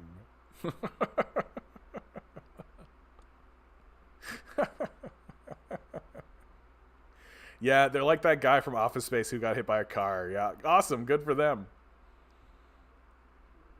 Reminds me of the work from home pictures of people doing like 5 jobs. Dude, that stuff depresses me, man. Recently, social media has been like pitching apps at me that are like, what's the one type of app where like you become like an errand boy for rich people, basically? There's an app on your phone, and rich people will put like odd jobs and like errands on this app in your local area for you to go do, and they'll pay you to do it. And I'm just like, that's depressing as shit. That's literally like straight up, like, that is like the class dichotomy that exists. That there's a strata of people who can basically just hire servants, right? There's an app for that where they straight up, and we all pretend like this isn't wage slavery. We all pretend like it's not happening. Like, oh yes, everybody needs food and shelter, but we're going to withhold that, of course, for their servitude. This is a system that's equitable and fair. This makes sense. Logical. I don't want to do that shit. I'll have an errand boy do it on Errand Fast or Fast Run or Run-a-Fax. I think that that's despicable. I think it's absolutely grotesque that these things exist and that people do it so they can have food and shelter. It's creepy. It's creepy. Earth. What a weird place to be. Content. Oh, there's a new survival game that shows a lot of promise. Forever Skies. You return to a destroyed Earth where you salvage junk off buildings and build a blimp base. I gotta tell you, I don't like survival games. I think it took me a little while to be able to articulate this, but I don't actually like the concept of you're in a life or death threatening situation and you need to build a base, because all of these survival games at some point or another infuse what I like about the game with some type of combat or some kind of fighting to in order to justify your existence. And if you can't defend yourself, like RimWorld is like this, right? Like, one of the things I really love about RimWorld is its openness, and there's a lot of exploration, a lot of base building and crafting and creation. But then at some point you've got to kill a bunch of people, right? A bunch of people are going to come in and you got to kill them, right? And so what you always end up doing is creating a kill box to funnel people in, and then they just get massacred, and then you got to clean up the mess, right? And take care of that part. So there's this whole part of the game that I'm just like, no. And most survival games, or most games that call themselves survival, are like this, where you build a base and you have a thing, and then you got to kill a bunch of stuff, because a bunch of stuff's gonna come and try to destroy your stuff. And I don't find that appealing at all. And so that's why I'm starting to gravitate towards games like this game I'm talking about, Diver Dave, because it's got all of these elements of you're building a sushi shack, right? It's got those elements. And it's also why I like games like Graveyard Keeper. Stardew Valley is like this too, where like you're building something, right? And the challenges that come your way are not kill things, right? I'm just like, I don't want to do that. I'm not interested in building a kill box. Like, it's just, and then you got to deal with the kill box. You got to deal with the corpses. You got to deal with the body. I'm just like, no, Like, no thanks. I just want my little plot of land. I just want to do stuff on that little plot of land. Thank you very much. Thank you very much. And even Stardew Valley, actually, like, they make you go into a mine. In Stardew Valley, you got to go into a mine and you got to fight stuff. I'm just like, why? Why is it always that you're taking this beautiful, like, wonderful little gem of a chill game where you're crafting stuff and you're making stuff and you're growing crops and you're building stuff, or you're diving into water and you're fishing and you're farming and you're doing all that kind of stuff, then stop for a while and kill things. You got to make sure that you murder enough stuff, because if you don't murder the stuff, you won't be able to grow your crops good enough. And I'm like, it's completely the antithesis of why I'm playing this game. I literally do not want to do that. But if you don't do that, you either A, die, or B, don't get the resources you need to continue growing. So you have to do it. It sucks. I hate it every single time. It is the reason why I don't play Stardew Valley anymore. It is the reason why I don't play a game like Factorio. It is the reason why I don't like loading up RimWorld. It is the like, if I play Minecraft, I just turn all the monsters off at night because I don't care. Like, I don't want to do that. It's not interesting. If I want that kind of experience, like if I want to kill things, I'll go kill things. I don't want to play a game where I'm killing things and also building a base. It's just two completely, like, separate things that I don't want them, and I don't want them to intersect. I'm not interested in it. I'm not interested in casually building. It's like Fortnite. How when Fortnite came out, originally there was like, you'd be going around and you'd be like trying to hunt everybody. It's like a battle royale game where the thing shrinks and you got to be the last man standing. It's like, oh, that's a cool idea. And then you'd finally find a guy, right? Because it's a big open area. You finally find a guy and you start shooting, and then they build a tower. They just build a tower, and then you got to be like, oh, okay, so they built a tower. I guess I got to go get them, extract them out of this tower that they built. Delete, goodbye, not interested. Not interested. Like, it's so dumb. I understand that they've put into the game a mode where that no longer exists, and I'm like, good. That's good. Mesh, good to see you, bud. The objective is to find out why humanity destroyed their existence on Earth. We already know the answer to that. For money. Come on, Cotton. We already know the answer to that. For money. Right? For an invisible god that we created and worship for no reason. Money. Tim Pool and Emin Vigeland debate. Oh, yes. That's become something of a striking point. I still haven't seen it, but I've seen enough people talking about it that I understand that it's actually hit a nerve. It actually seems to have hit a nerve. And I think the big reason why it's hit a nerve is because Emma's a woman. I think that's really what it is that Emma went in there and she talked to Tim Pool the way that and let me be very clear. Everything that you're about to hear is just speculation because I haven't actually seen this. But my gut feeling is that Emma walked in there and talked to Tim Pool the way he's been talked to by many leftists, right? Like he's talked to enough leftists, right? Like Lance from the Surfs went on there fairly recently. And it's not hard to school a guy like Tim Pool. He's not very smart. He's one of these conservative types that likes to think that he talks about facts, but he doesn't really know anything because the facts are usually counter to conservatism, and and so it's not difficult to embarrass these guys, right? If they're capable of that sort of emotion. And when it's a guy doing it, they can just sort of slough it off and basically be like, whatever, right? That's whatever you think, right? And then they turn to their base and everybody's like, wow, well, what a Nimrod or all kinds of. But when it's a woman doing it, when it's a woman coming in and basically taking your pants down and showing that you're a dumb idiot, because Tim Pool's a dumb idiot, it creates a real sticking point, I think.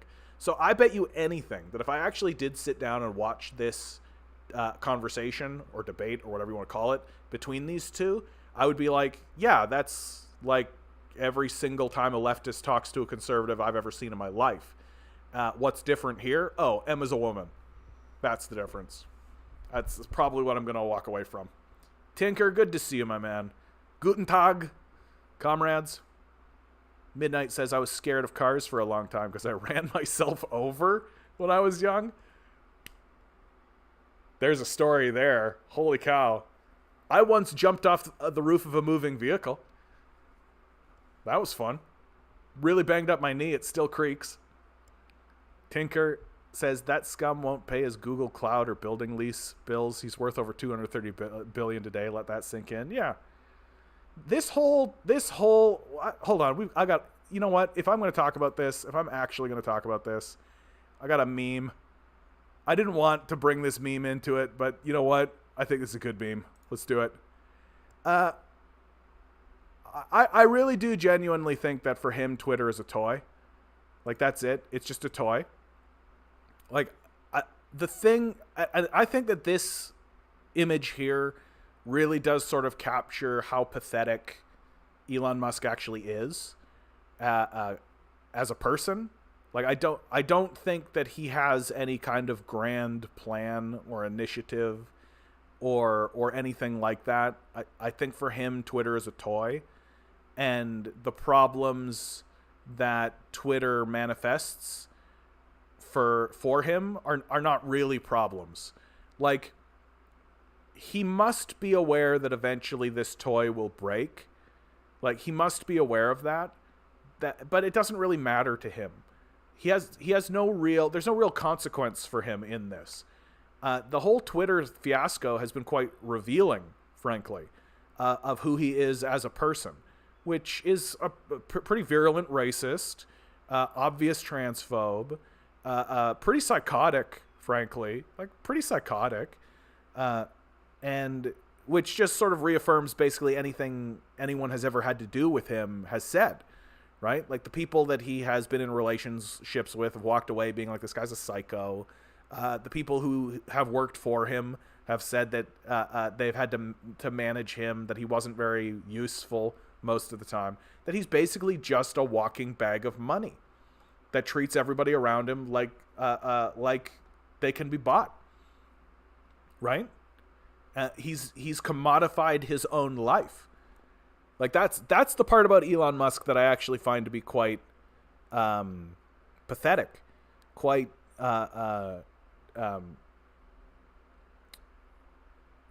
pitiable, right? That you can actually pity him over the fact that he has commodified his own life, that he doesn't actually see value in his own existence. He sees his worth is only made true by what other people think of him. And that's the reason why he bought Twitter. Like, that's the reason why a guy like this buys Twitter. Like, his whole life is this manufactured lie where he buys the right to be called a founder. He buys a piece of paper that says he has an education that he never actually got. He buys the right to be called an inventor. He uses his money to manufacture a personality so that he doesn't actually have to have one. And then he cosplays like that. He cosplays as this intellectual, smart person when he is desperately, desperately, desperately dumb and desperately, desperately, desperately has huge daddy issues. Huge daddy issues in this guy, for sure. And the reality about a guy like this is that he's constantly looking for validation from other people, to the degree that he's not really a person in and of himself. He doesn't really have a moral center or a core. He doesn't have that because he doesn't need to actually develop it. He can just buy it like he's bought everything else in his life. And so he's literally a fake person that you don't know who Elon Musk is because Elon Musk does not know who Elon Musk is. because you can't buy that. You need to develop it. You need to actually work on it. You need to actually build it like a muscle. You can't fake it. And if you want like all of the evidence you absolutely need to affirm what I'm saying to you, go watch his interview with Joe Rogan. Go watch his interview with Joe Rogan. I should actually watch that again myself, just to be 100%. Just to be, because it's been long enough. I don't really remember the interview that well anymore. But I should go back and check it out again. But I remember when I heard it the first time, I was like, oh, this guy is dumb. Like he's talking as though he is smart, but he's just cosplaying a smart person. He's actually extremely dumb. And the only reason why a guy like Rogan isn't making him look dumber is because Rogan's basically stroking him off the whole time, right? But as soon as you get over Rogan being like, whoa, wow, you think so? Whoa, well, you don't really know. As soon as you get over all that and you just sit there and you listen to this guy, right, for the 2 hours that they have a talk, you walk away being like, this guy's dumb, unintelligent, very shallow, doesn't have deep thoughts, just knows that there are things to say in order to sound as though you have deep thoughts, right? Oh, I'll refer to Nietzsche, right? Oh, I can refer to this thing. That'll make me sound like I have deep thoughts. But he's empty. He's an empty person who has literally manufactured his own personality. It's sad. It's pathetic. And the people around him, including his own children, are trying to get away from him. Because an empty person will consume you in order to fill the void.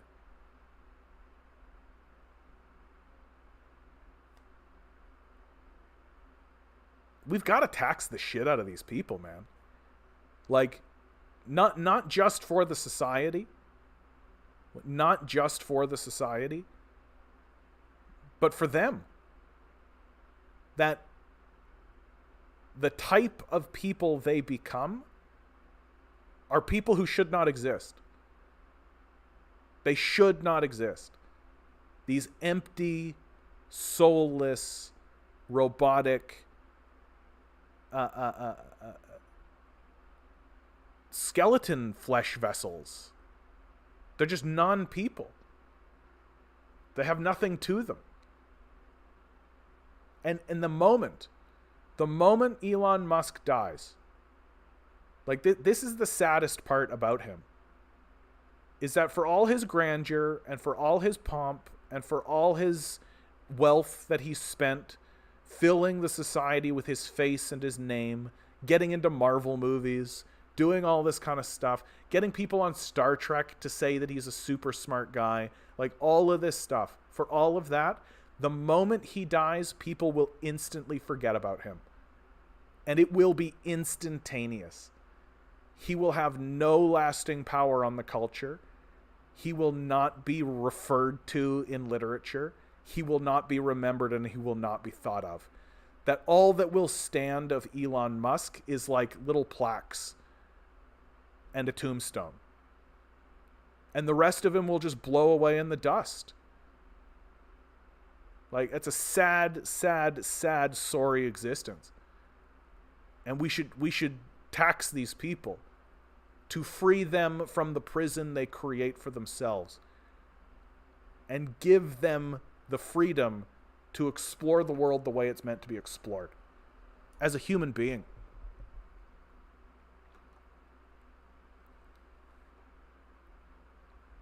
Compton says, I hate when I realize that in the past people were always flirting with me. Yeah, it's frustrating. Yeah, there was this drop dead gorgeous brunette that flirted with me, and I laid it on thick. And the reason I missed out on it, oh no, I want to hear this. Oh no, come on. The reason I missed out on it was because I let the rumors of her being a slut keep me from going for it. I didn't even really care if she was sexually active, but I was just worried what people thought. I never gave her flack for the rumors. Yeah. Yeah. The sort of thing that you look back on and you're just like, yeah. Yeah. I feel like everybody's got something like that. You know, the life that could have been, if even for one night, you know, if even for one glorious and beautiful night. When is apartheid scum gonna pull a Titan sub on his way to Mars? I bet you anything, dude. Elon Musk is never gonna get on a rocket. Like, he knows that's a scam, right? Like, the Mars thing is a scam. And it's always been a scam. That the entire reason for SpaceX and the entire reason for that scam is to militarize space. That's the reason it exists. That all of the rocketry technology and all of this that has people looking up and being like, wow, that's going to get us to Mars is for weapons delivery. That's what it's for.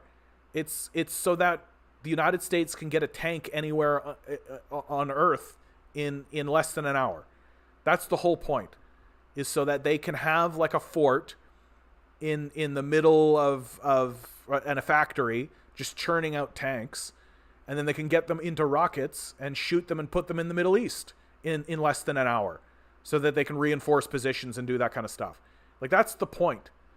And the whole we're gonna get to Mars thing is a scam. That maybe they'll shoot a rocket in that direction in order to convince rubes that this is a serious endeavor that they're actually trying to do. But, like, Elon Musk is never getting on a rocket. He's smart enough to know that it's a scam. Like, I shouldn't say smart enough, but he's, like, he has his self-preservation. Like, the guy knows that he knows he's a fraud, right? Like, he bought everything. He knows it. He doesn't have a legitimate degree. He doesn't have a legitimate anything. He never did anything, right? And he knows that. So he's never going to get on one of these rockets. Can you imagine if he did? Like, that's when I'm like, oh my God, this guy's really like the guy that went on that submarine, dude. Like, you really got to think about that, eh? The guy that actually, his name is Stockton Rush. So already you hate him with a name like Stockton Rush, right? Like, what a rich person. That's the name of an 80s comedy villain. Right? That's like Revenge of the Nerds, or and any of the Caddyshack stuff, the vacation movies, like all that kind of stuff. A guy like Stockton Rush shows up, you immediately hate this guy. He's got like a sailor's, like a captain's hat on, like a neck scarf, a neckerchief, right? You're immediately supposed to be like, wow, what a piece of shit this guy is, right? Stockton Rush. Like, this guy was told by his own employees, who he fired, that the windows wouldn't hold. He was warned by regulators, such as they existed, that what he was doing was reckless. He was doing interviews. I saw an interview with this guy. A journalist looked at this guy and says, "Don't you think this is dangerous? Like, I'm looking at what you're doing. This looks dangerous." And he was like, "No, we got it all in hand. Everything's right." His own son. I think the saddest part of that whole story, the saddest part of the whole story is that his own son was telling him that he thought it was dangerous, but got pressured into going down with his father, his 19-year-old son. Right? Like, what is it in a man that allows him to deceive himself so thoroughly?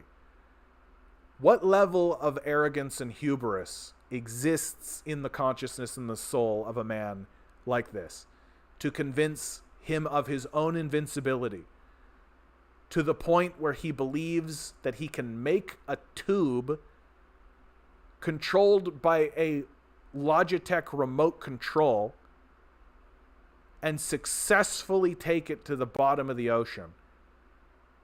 Like, the guy literally thought he was going to one-up the ocean with his hodgepodge rigged up Like, these people have to be taxed. They have to be taxed out of existence. They're just going to keep doing this kind of stuff. And like, what does success look for these guys? What does success look for these guys? Like, when you listen to what it is they want to achieve, when you listen, like when Jeff Bezos came back from his space trip, he said out loud on camera in front of everybody that the goal was to industrialize space.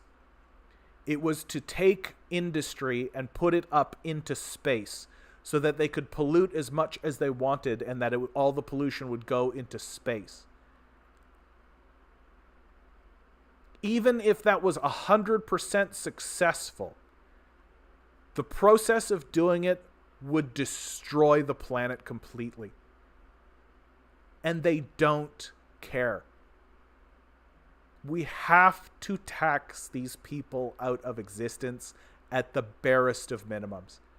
At the barest of minimums. And anybody who stands up and says otherwise has become dangerous.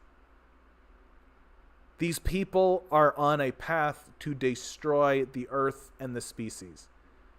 That is what their goal is. We got to stop pretending like their defenders are sort of oddballs. We got to stop pretending like their defenders are sort of just like weirdos on the internet. Like, this is dangerous. These people are dangerous. Trouble is that there's a lot of them.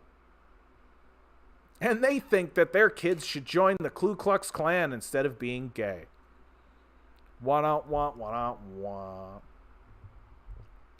Methane says, memory tricks like that, I don't know. I don't think I could do those mental gymnastics because I'll just end up remembering that I was incepting myself. But that's good. Like, that's fine. Right? Like, that's fine. Remembering that you were incepting yourself is part of the process. Because then you remember that you want to change the thing, right? That you were doing. Right?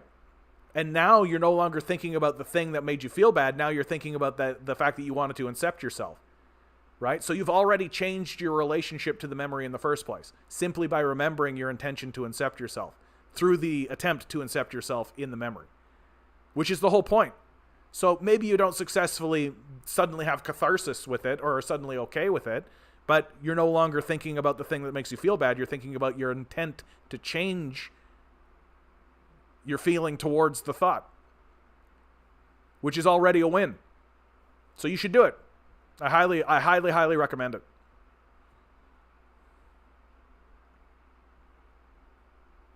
Cotton says, now I'm 40 years old. Yeah, I'm there too, my man. We're doing it. Let's take the march together. Great shape. Well, good for you. I can't say the same, but I'm happy to hear. Fully employed. Excellent. And I don't relate to people. Yeah. How am I a socialist is beyond me. People are just freaking weird to me now. Yeah, Cotton, I actually relate to this on a level, like, I absolutely relate to this. I cannot spend time with people. Like, I can't really do one-on-one with people because when I'm with another person, I have to kind of put on a show. And the show is don't be real, right? Don't talk about death. Don't talk about the illusion of our society, the falsity of our society. Don't talk about those things. Don't talk about the fragility of existence, of our reality, of our lives, of our internal selves.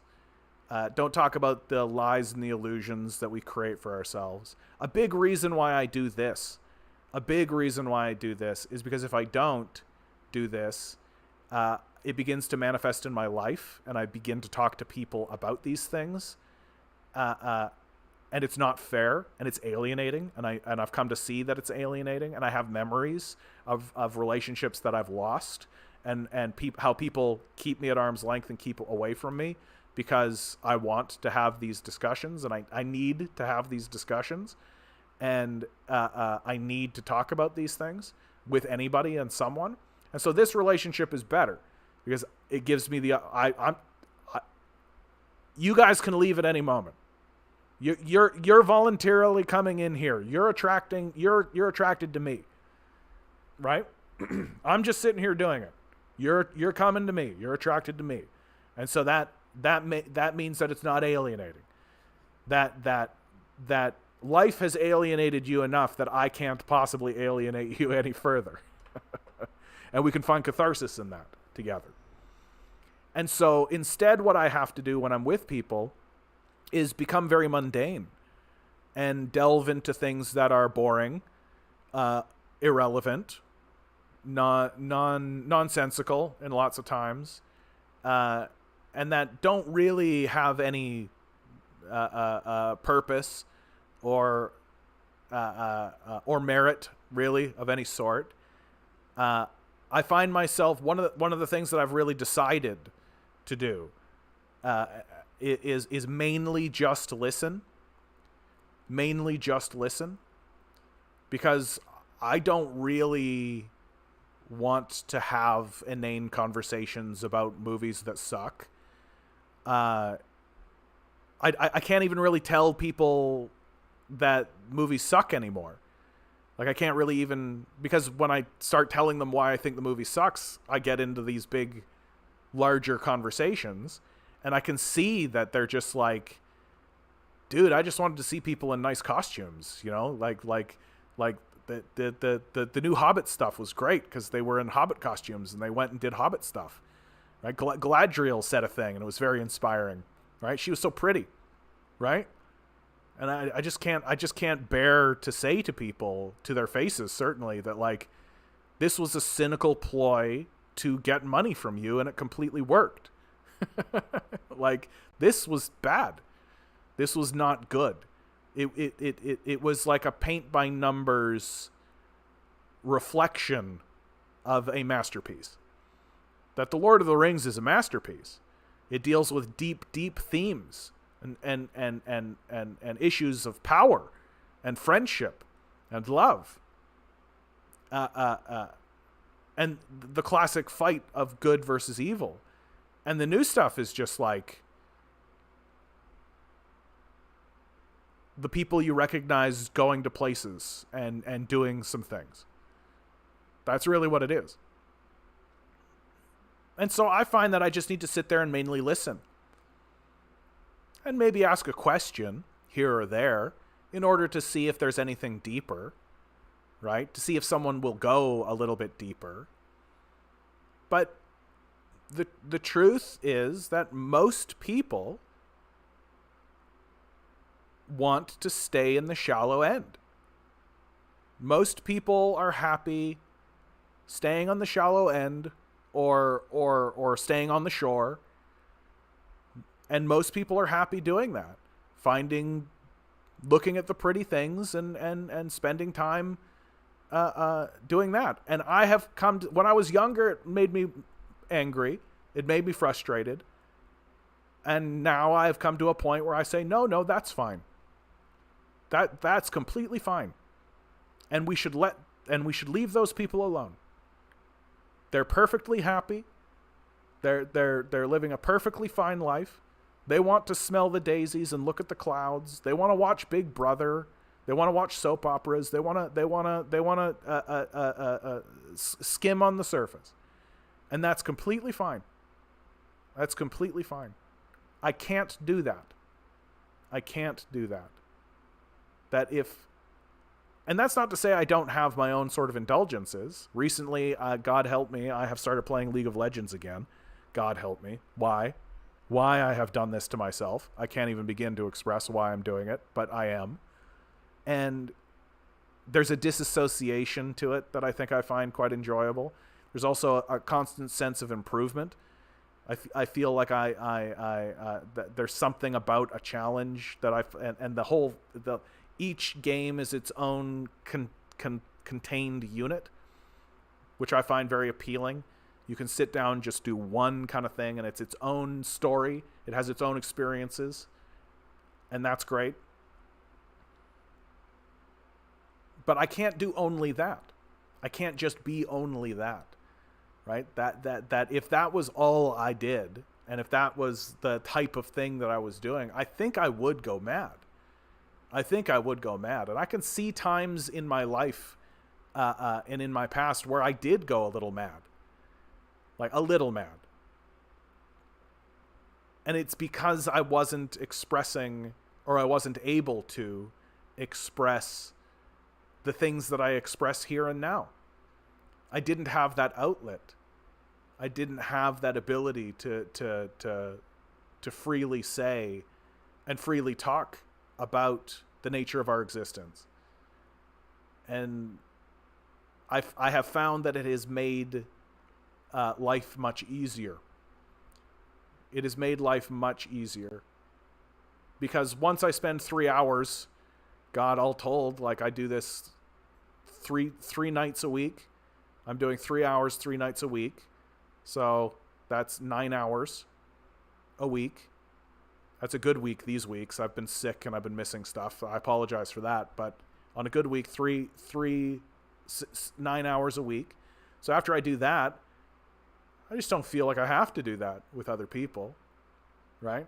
And I just listen to their lives, listen to their stories, try to find the joy in their story, in what it is that they are interested in and intrigued in. And just, my favorite is when you find somebody who's really passionate about something you think is dumb as shit, right? Like Marvel movies. These are my favorite guys. These are absolutely my favorite guys. You guys know my opinions on Marvel movies. I don't need to reiterate them. They're proto-fascist propaganda, right? But you find people who love them.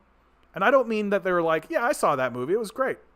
I'm talking about the people who like know the backstory, who've read the comics, who like have like all of this, like they've got action figures, they've got the paraphernalia, they're wearing a shirt, you know, like they this is who they are, this is what they're doing.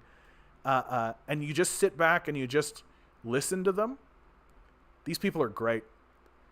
These people are great to listen to because they just have like all of these ideas and all these thoughts, and they're expressing, they are expressing their deeper self through this very shallow thing, which is fascinating.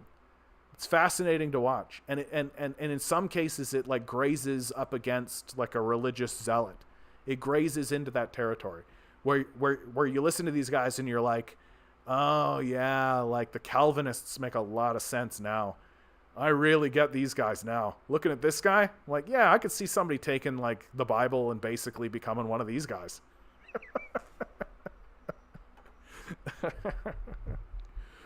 But I think it's true of a lot of stuff.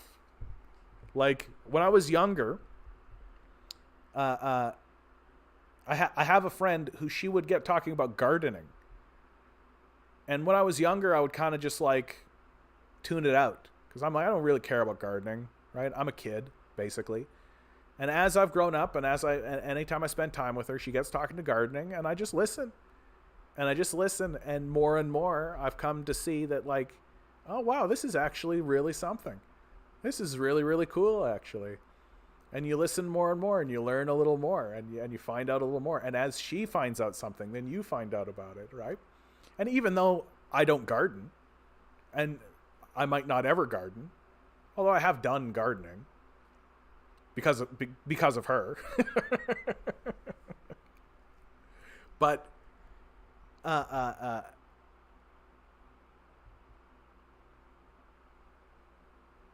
it makes the time that I spend with these people good.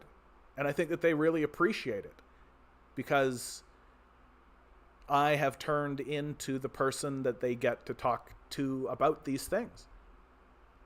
And there's really nothing better when you're spending time with a person than listening to them talk about the thing that they love to talk about. And most people, I think, feel as though when they get talking about that one thing that they really do love, that they become burdensome. just how I've described how I feel like I've become burdensome when I talk about these other aspects. And I shouldn't say I feel that way. I know that I become burdensome. But if you become the person that it isn't a burden to, people really love that. That's what I've learned. There's a lady in my building that I have suddenly found myself interacting with because I take my dog down and she's always sitting out on the porch. Right? Beautiful day. She's always sitting out there 100% of the time. And I don't have anything in common with this woman. I would never, ever find myself interacting with this woman outside of just this moment where my dog is going out to do his business or something. And I'll be out on the porch and she'll just start talking to me. And I just let her talk. And we have like a little back and forth. And I've come to really value her. She feeds the squirrels. She loves the sunlight. She grows flowers. And just listening to her talk about the things that she loves and the things that she finds value in. It enriches my life. It makes me feel better about my own existence. To hear, because when you are in that space where someone else is talking about the thing that they love, then you're living in a space of love. You're experiencing love. And all you got to do is sit back and let it happen.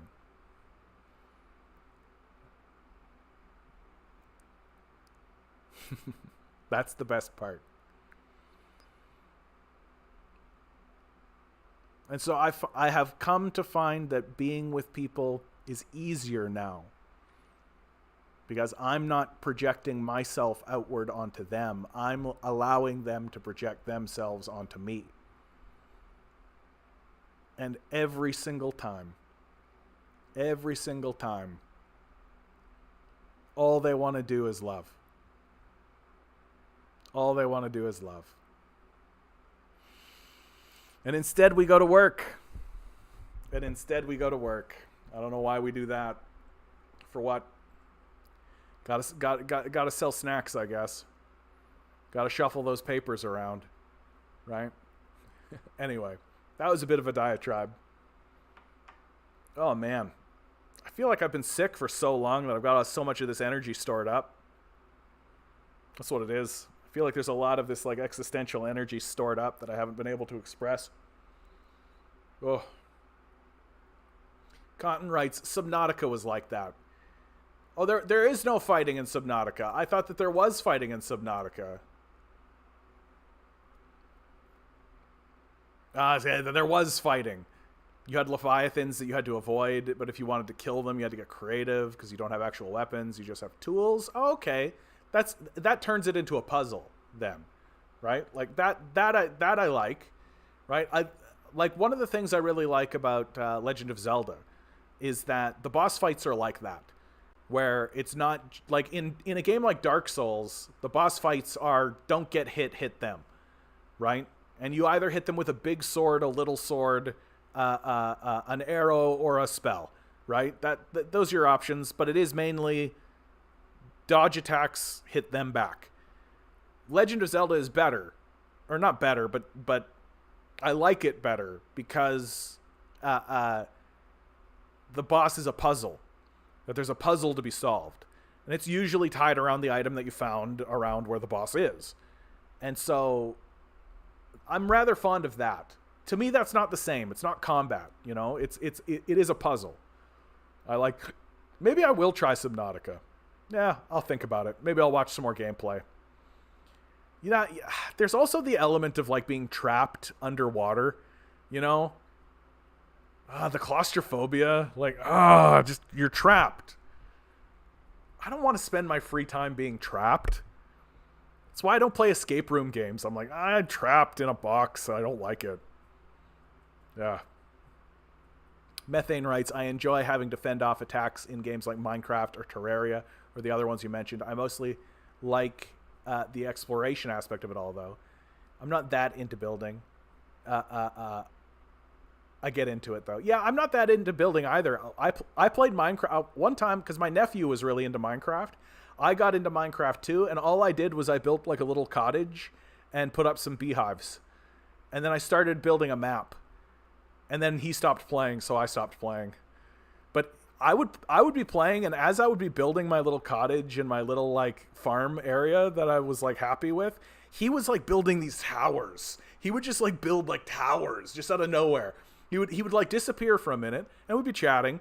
But he'd disappear, like go mine a bunch of resources. And then he'd come back and he'd build like this huge obelisk in like 30 seconds. It was just like, he just build it out of nowhere. And I'd be like, huh, what's that supposed to be? And he'd be like, I don't know.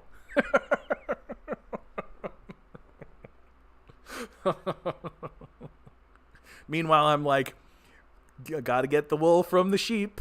This'll make a nice shirt.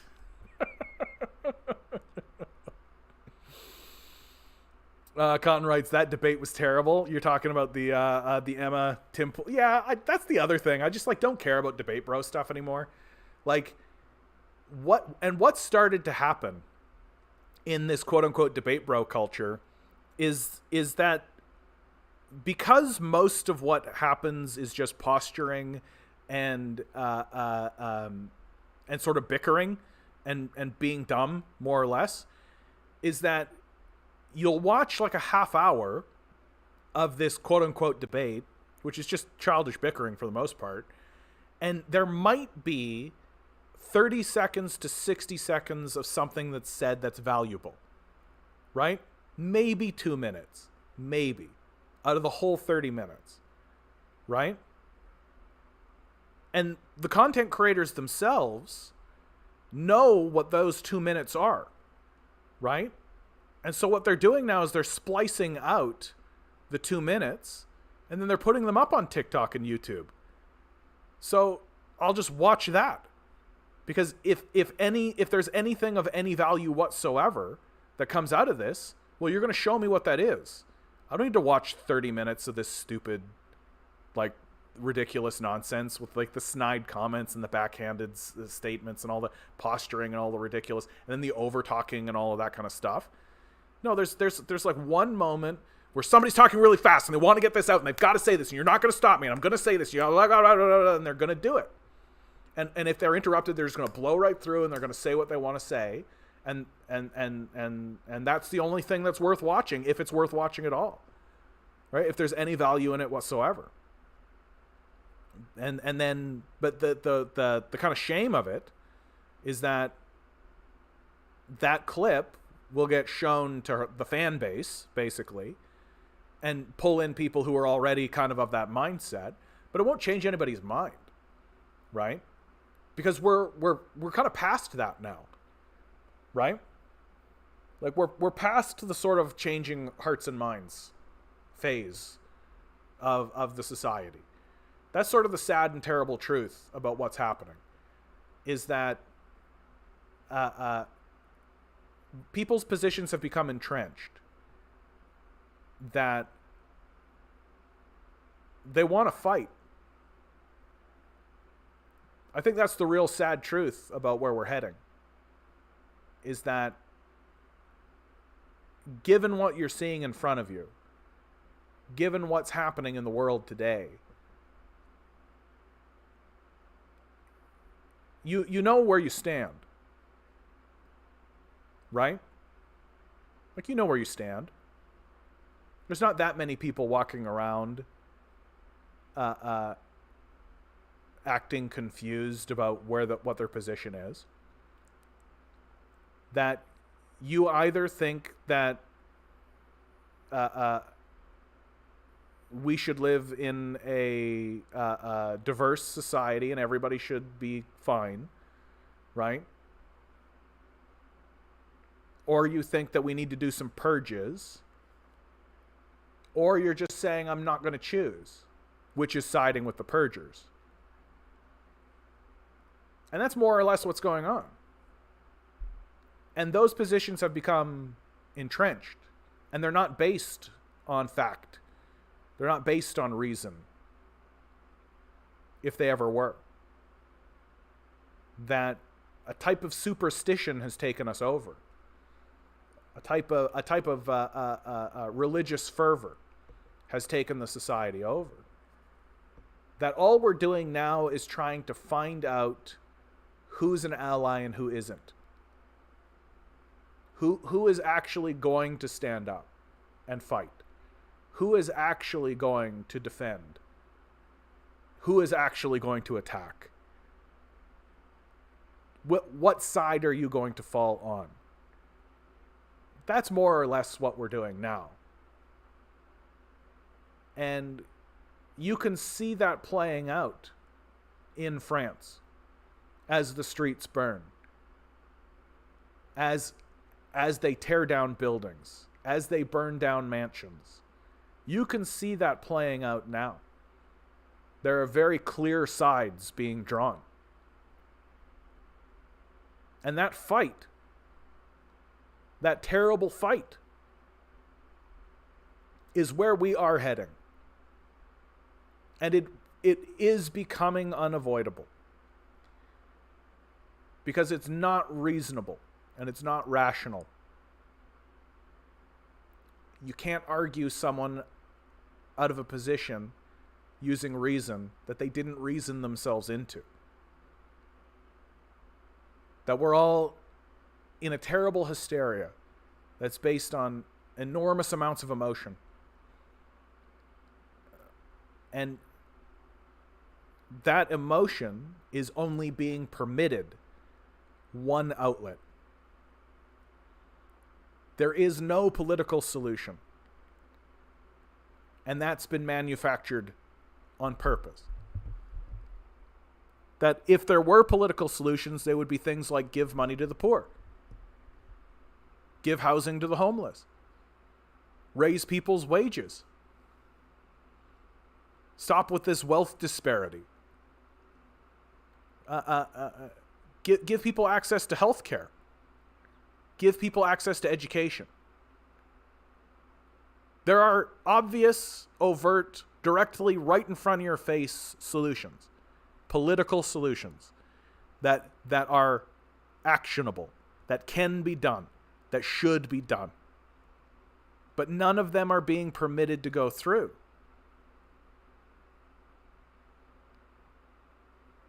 And so there's only one outlet for the humiliation of the society. There's only one outlet for the frustration of the society. There's only one way that the society has been permitted to find its catharsis. Which is why the wealthy, the only thing that they're willing to fund anymore is the police. Because they know what's coming. They know what's coming. They understand what's coming. And they're ready. They've been ready for a long time.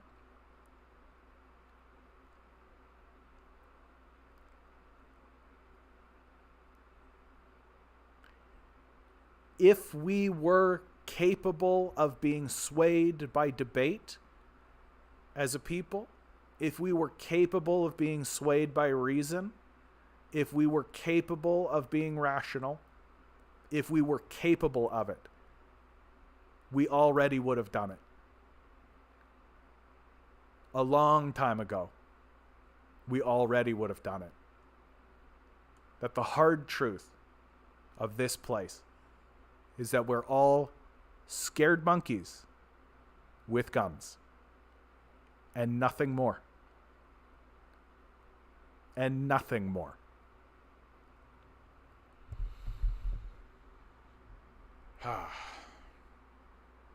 What a weird cast this one is. What a weird one. We're like going between like video games and like deep introspective thought. Subnautica was super great. Another recommendation for Subnautica. One of my favorite games. Forever Skies looks promising. Played about an hour. Eric says, you are correct. It is essentially because she is a woman, yeah? And not because not only she was a woman, she was also a 2v1 against her and destroyed her opponent. Even the Surf said that Emma did far better than him. Well, she seems quite astute. I don't actually know that much about her. She's on Sam Cedar's show, if I'm not mistaken.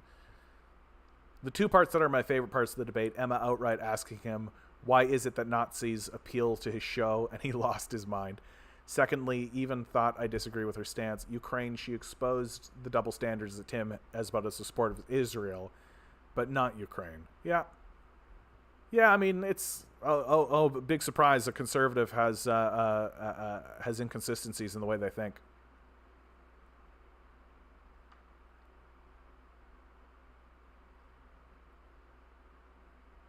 My dad tried to use Elon Musk as a success story, how he innovates things. When I told him where his wealth came from, how his innovation were a total disaster, he was shocked about the facts I was telling him. Then he tried to use Bill Gates, which of course I once again told him the truth about Bill Gates and why he was able to be so successful. Once again, he was shocked. Yeah. And we should be sympathetic to people like this, honestly. Like, if I had $1 billion, I would probably try to make people think I was a good person, right? Like, it wouldn't take that much money, right? How much money do you think it would take to create a PR campaign in order to convince people? Like, if you have $1 billion and you want to be in the limelight, that's the weirdest thing about Elon Musk, is that he wants people to know about him. Like, that's the oddest part about him. People like Charlie Mung are much smarter, right? Like, they're fabulously wealthy billionaires, and nobody knows who these guys are. Guys like David Thompson, like, nobody knows who this guy is, right? I ask people all the time, who's the richest Canadian? They don't know. David Thompson, right? And that's what the smart billionaires do, right? Just don't be talked about. Don't let people know who you are, right? Force people to really search you out and find out about you. Right? Elon Musk, like, he's in Marvel movies, for God's sakes. Like, people know about him. So it's but how much, if you wanted to do it, how much money do you think it would take? Probably not a lot. Right? Like, the institutions are already in place. Places like the New York Times already exist. Right? What do you think, $10 million? Well, if you have $1 billion, that's nothing to you. It's not even 1% of your fortune. It's an infinitesimally small amount of money if you have $1 billion. And once you kind of convince people initially that you're this super smart, super genius guy, right? Well, everyone's just going to kind of keep going along with it because they want to be friends with the billionaire, right? That's why a guy like Joe Rogan isn't like, I don't know about that, to someone like Elon Musk. Because everybody just wants to be buddies with the billionaire. Guy shows up in a helicopter. Like...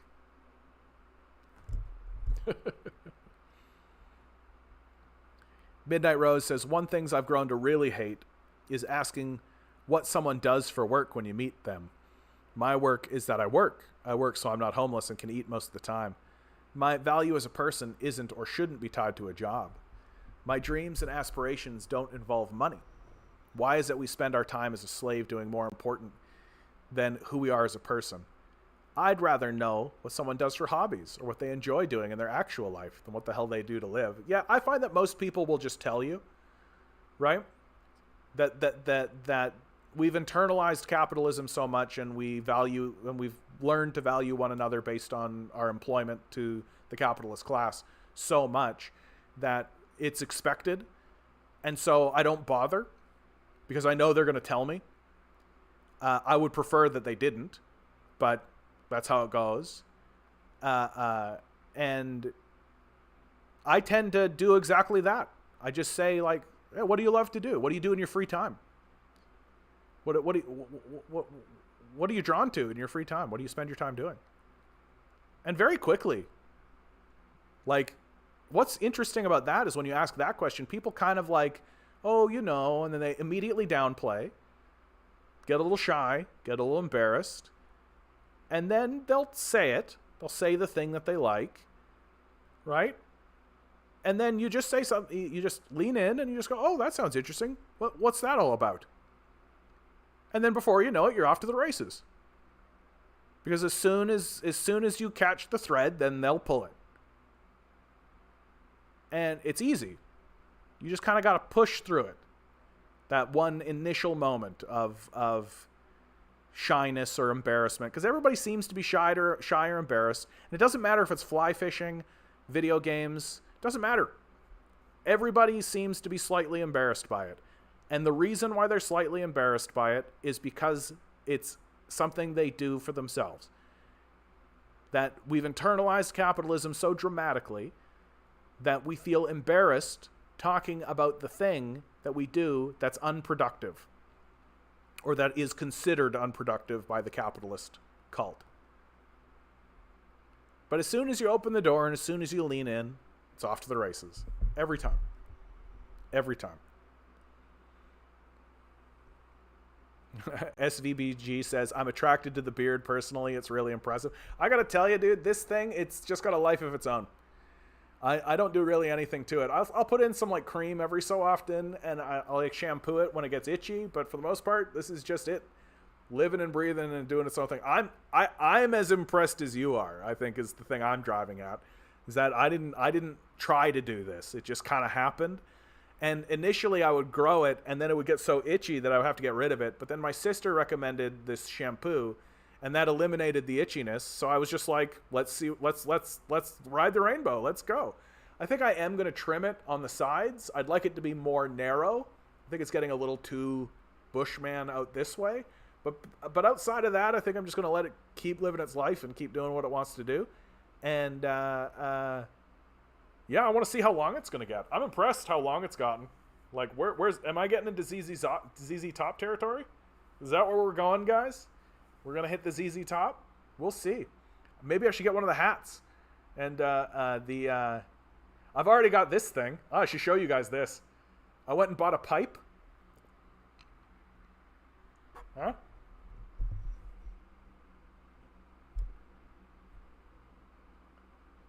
A wizard is never late. He arrives precisely when he means to.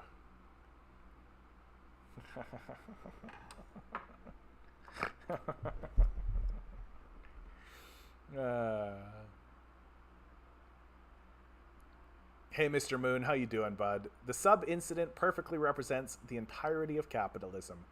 We are all in a sub, driven by a fuckwit with a Logitech game controller, and it's all going to implode.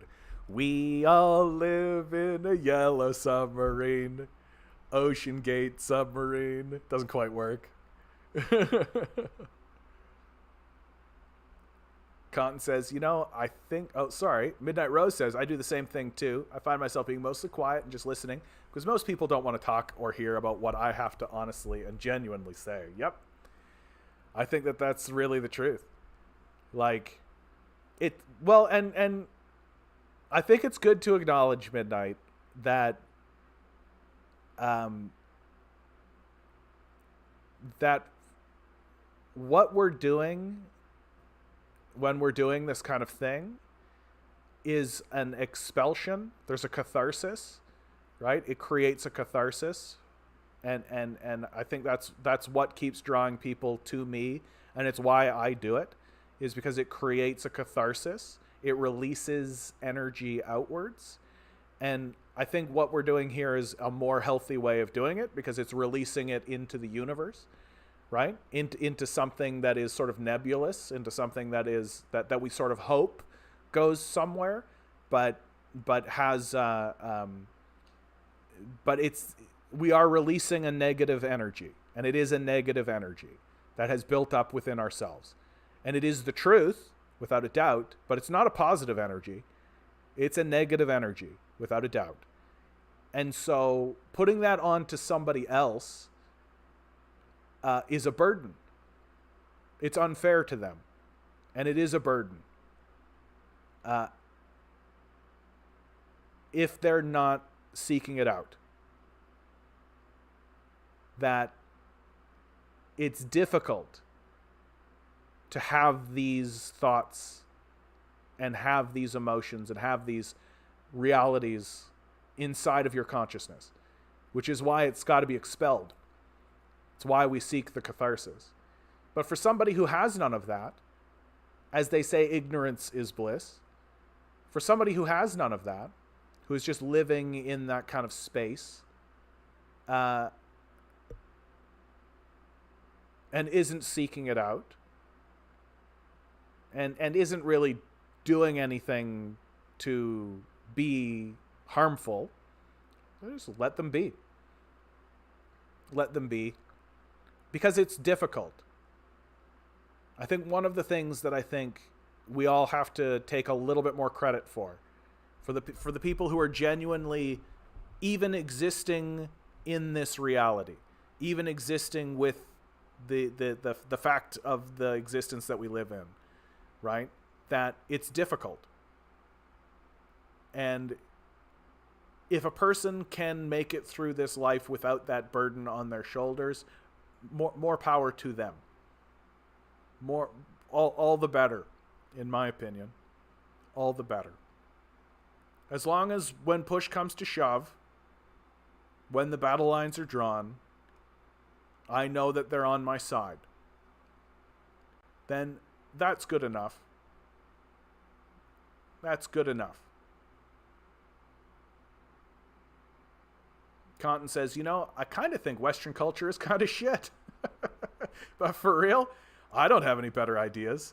Seems like everything is really banal, but I can't say I could suggest anything better. I could. I absolutely could. I could suggest a bunch of better stuff.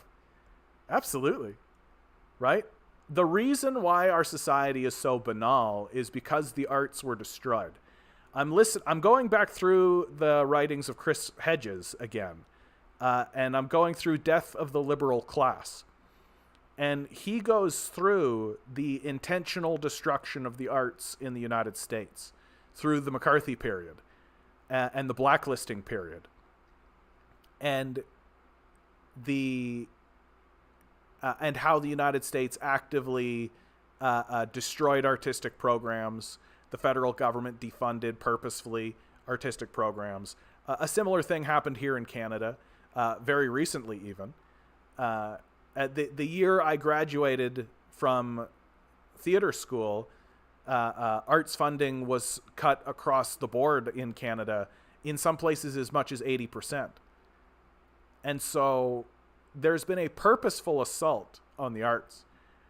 And the reason why everything is so banal is that there's only so much that you can say or do within the confines of neoliberal fascism while not explicitly being neoliberal fascism. That you can't actually have even some of the simple stuff anymore. Shows like someone like Mr. Rogers we'll never see again, because Mr. Rogers would say something like, "It's good to share with one another," which is considered communist propaganda. And you can't have any moral statement, which is why the new Picard stuff, Star Trek, is all banal bullshit. You can't actually have serious moral discussions. You can't actually point out something that's gone wrong in the society and take a strong stance on it. You can't have meaningful conversations. You can't have serious adult grown-up conversations. You can't be mature. Everything has to be this sort of depoliticized Marvel dreck. The conflicts all need to be escapist sort of nonsense.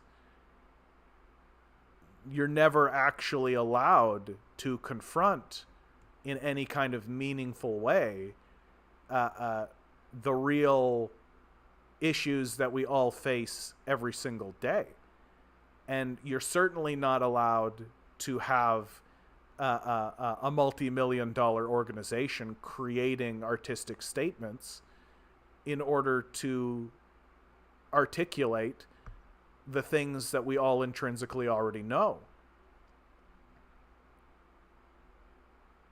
If you want this place to become vibrant and interesting, at the very least, interesting again, and to be rid of this banal existence that's been sort of foisted upon us, then fund the arts. That there are geniuses amongst us, true geniuses, hidden geniuses. I came to understand that there were hidden geniuses when I was in theater school. I'll never forget. And it's interesting that this has become something of a core memory for me, but it's absolutely the truth. I was in a class with a young lady who I thought was very beautiful, but I would describe as, even if I was being polite, I would describe as ditzy. That at the time I thought she was quite stupid. But she carried herself with a kind of like blonde girl sort of ditziness. She was very friendly, very lovely. She had a very kind of cheerleader sort of way about her.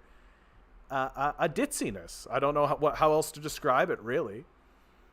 And because of that, I dismissed her completely as a young man. I dismissed her completely.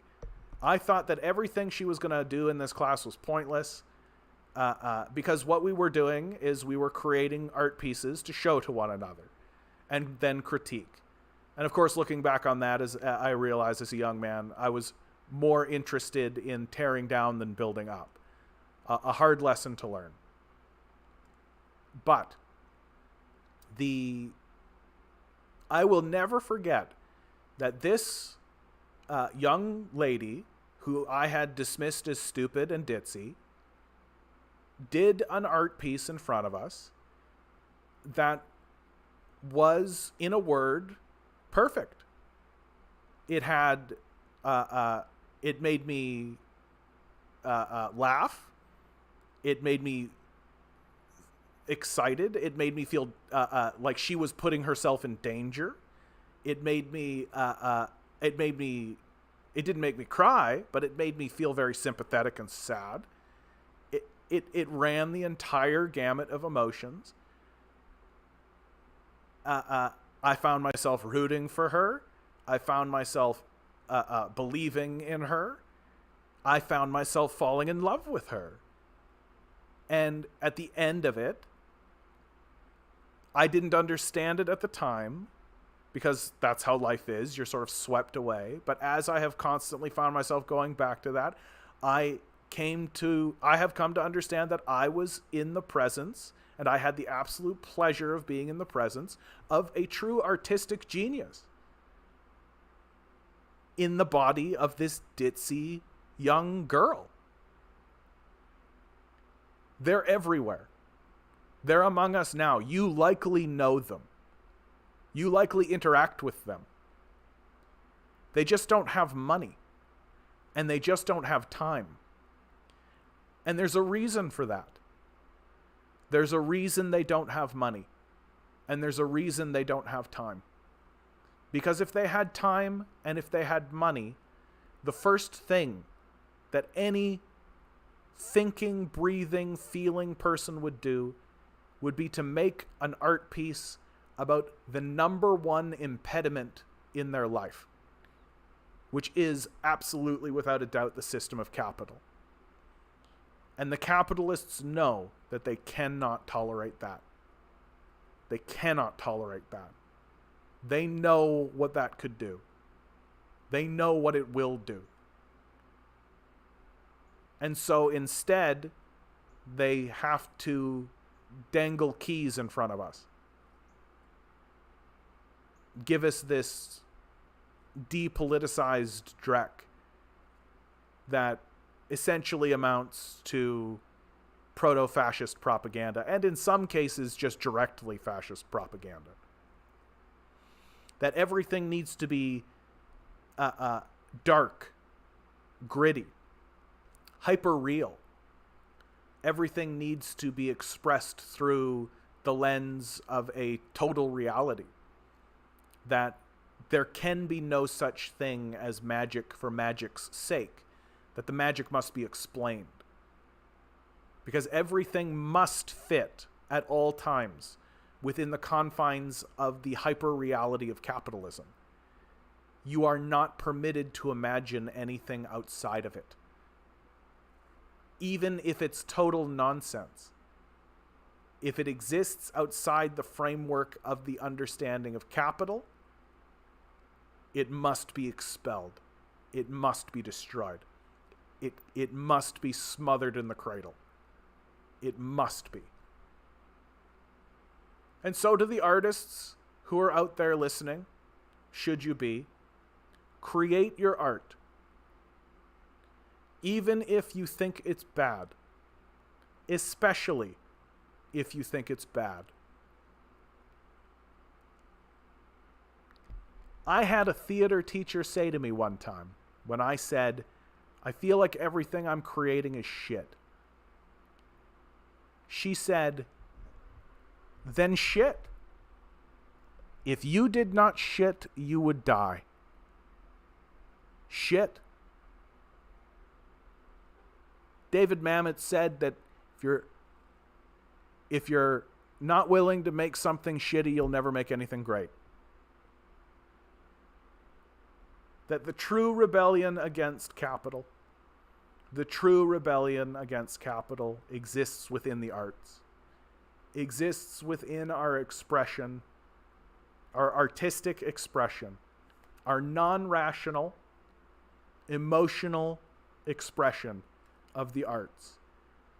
And they know it. Because the arts have the capacity to change a person's feelings. Not their mind, their feelings. That if you can create a piece of art that makes a homophobic man fall in love with a gay man, not sexually, but respect and admire them,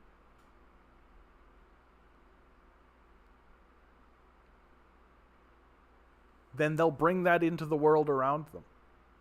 And I've seen that. I've witnessed that. That there's a power that exists within the arts that's being smothered in the cradle. And to me, it's the reason why we're going into this dark age. That dark ages are usually punctuated by their lack of artistic invention and endeavor. We don't know anything about them because they didn't do anything that persisted. They were too busy organizing and squabbling amongst themselves. So they created nothing that persisted. That the things that we know about ancient cultures, and about cultures that are not that ancient, but the things that we know are usually the arts that they created. The paintings, the novels, the sculptures. We don't tend to know much about the word on the street, who the celebrities were. We don't tend to know much about the gossip of the day. But we know what they created. We know what they venerated. We know what they spent time and resources building to show to one another. And that gives us an idea of who these people were, who our ancestors were, where we came from, where we have been, and where we are now. There is an enormous and mystical and magical power within the arts. And we're trading all that in for lattes.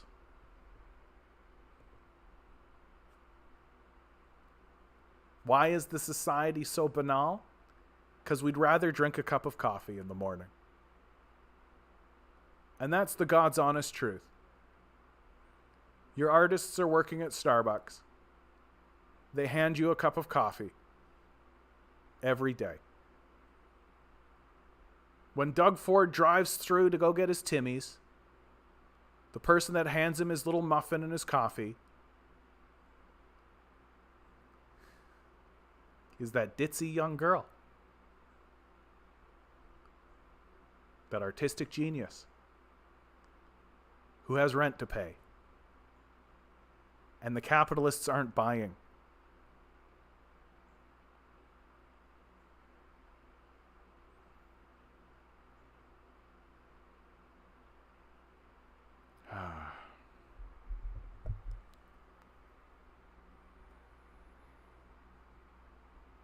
Man. Bread Bunny, good to see you. Grinning Guys, good to see you. Antonio Hernandez says, so sexy, man. Well, with a name like Antonio Hernandez, high praise, my friend. Radiance 96, I don't know if I've ever seen you here before. You come back tomorrow. I'm doing this again, 6 to 9 p.m. I'm going to wrap this up in about 10 minutes, okay? It's kind of why I'm skipping over these comments, because we got some Minecraft stuff. The video game stuff. Although, you said something interesting, Command Genius.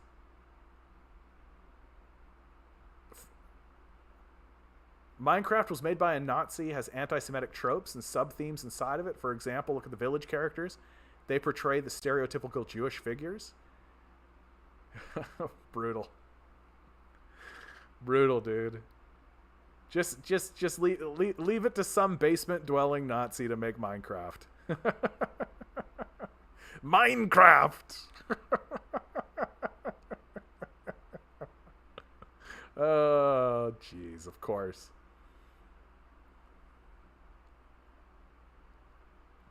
I don't see it. Like, I can look at Harry Potter and very clearly see anti-Semitic tropes. Know for a fact one of the writers for the recent games is neo-Nazis.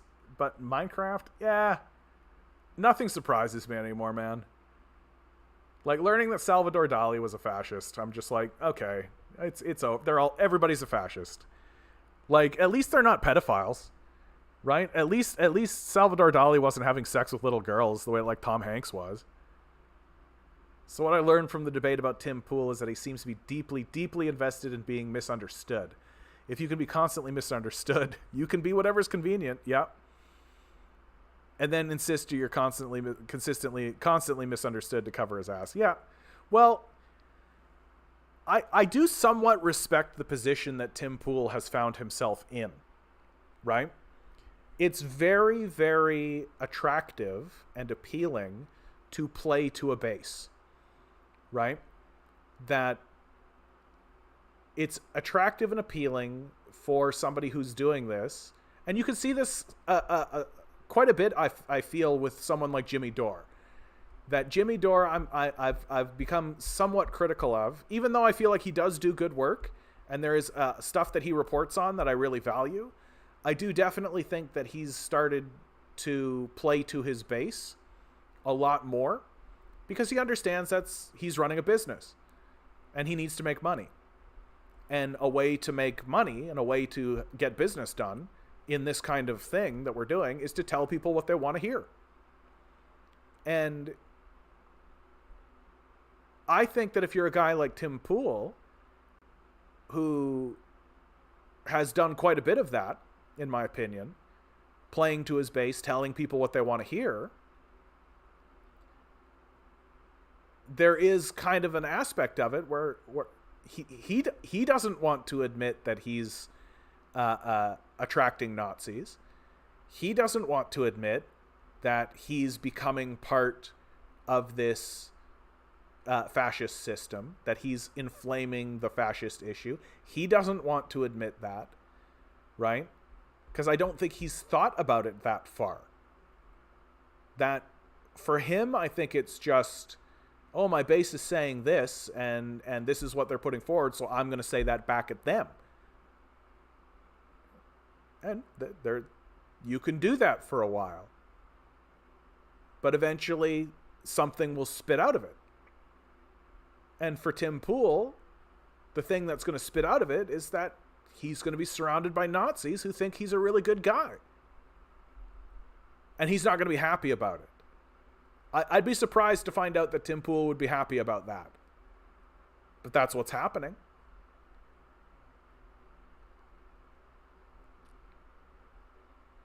And so, how do you square that circle?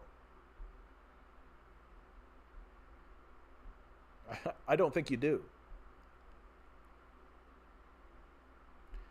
Yeah, I like Emma, but she clearly says we should be sending weapons and money to Ukraine. Typical liberal neocon opinion. Yeah.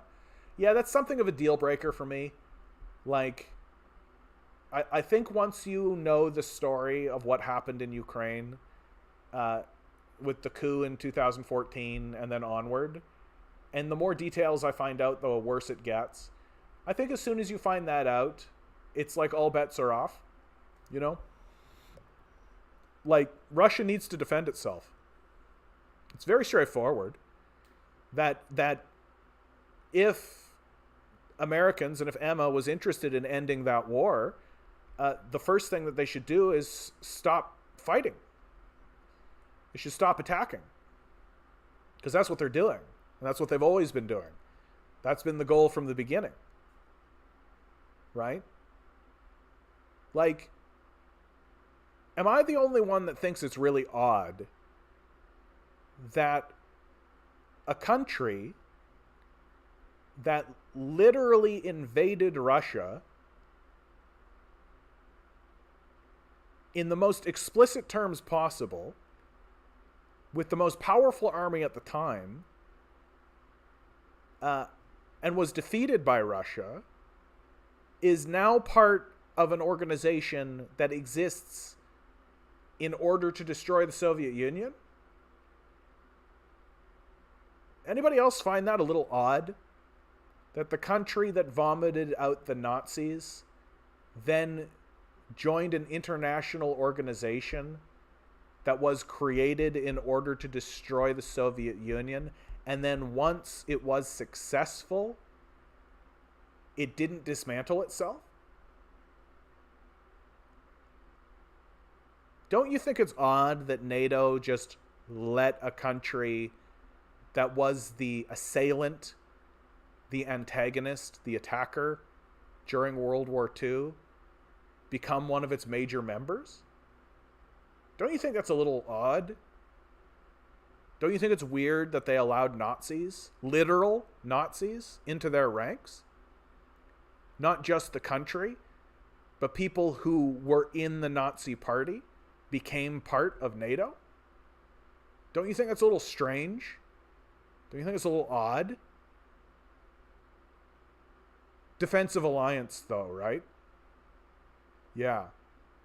Defensive alliance that just, bombs Yugoslavia, destroys Libya, and, incidentally, overthrows the Ukrainian government in 2014 with the help of, no less, Nazi street gangs. Don't you think that's a little odd? Don't you think that's a little strange? So, when people like Emma, who are clearly intelligent people, take the position that they're taking, they're not taking that position because they're rational. They haven't reasoned their way into that position. It's strictly and exclusively emotional. That they're pro-West. And maybe they're not pro-Western imperialist, but they don't see this conflict on those terms. All they understand is Russia crossed the line. That's it. That you can see this with a lot of commentators. Guys like Destiny are like this. The only thing that matters to them is that there was an invisible line that was created and Russia crossed it. And it doesn't matter what was happening on the other side of that line. It doesn't matter that there was a coup. It doesn't matter that there were Nazis shelling people. It doesn't matter that there were massacres happening in Mariupol. It doesn't matter that there were Nazis running freely on the streets. It doesn't matter that they banned the speaking of Russian. It doesn't matter that the people who they were massacring were ethnic Russians. None of that matters because there was an invisible line that Russia was not allowed to cross. And then Russia crossed the line, so Russia's the bad one. This is their reasoning. This is how they think, if what you can call what they're doing thinking. But the truth is that they're just scared. They're just scared of what's going on. And they know that they're on a side that has a lot of bombs. And they don't want the war to come to them. Russia bad.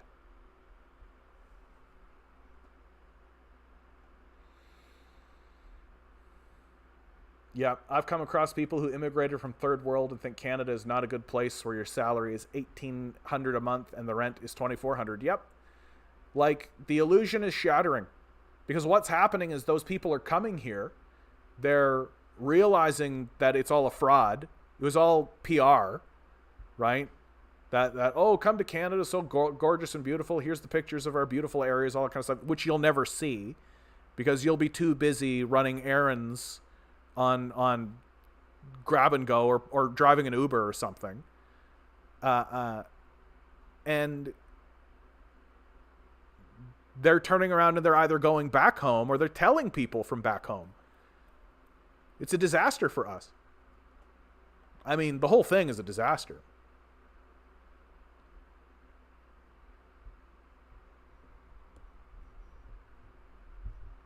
Yeah.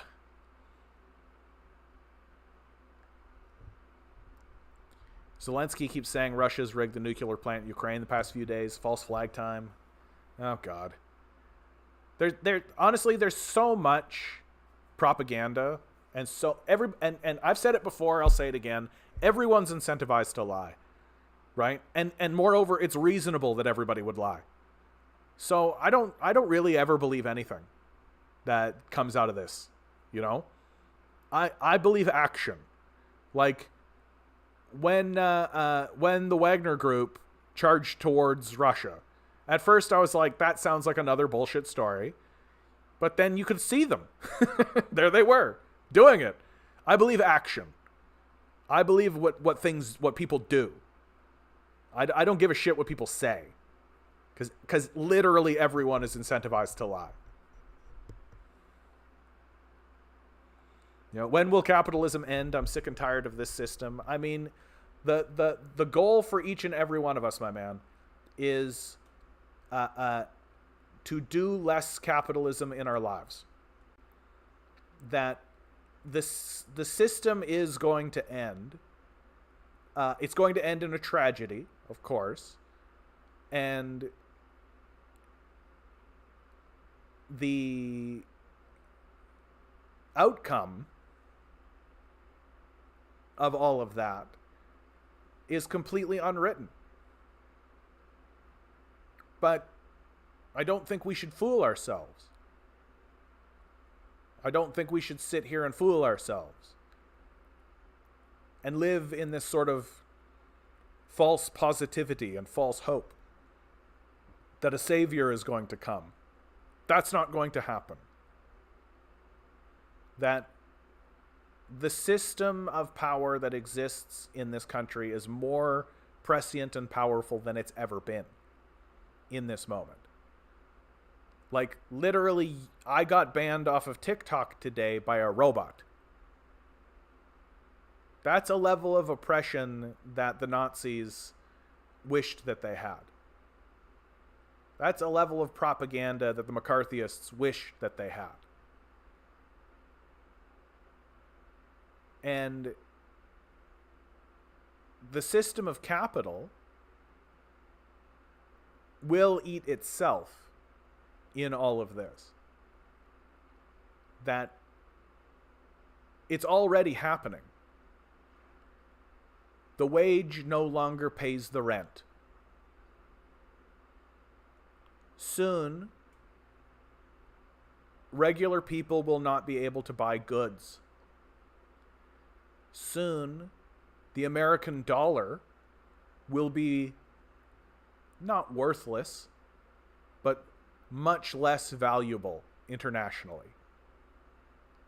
We already have stories where India, China, Saudi Arabia, South Africa, Brazil are beginning to trade off the dollar, which is heretical.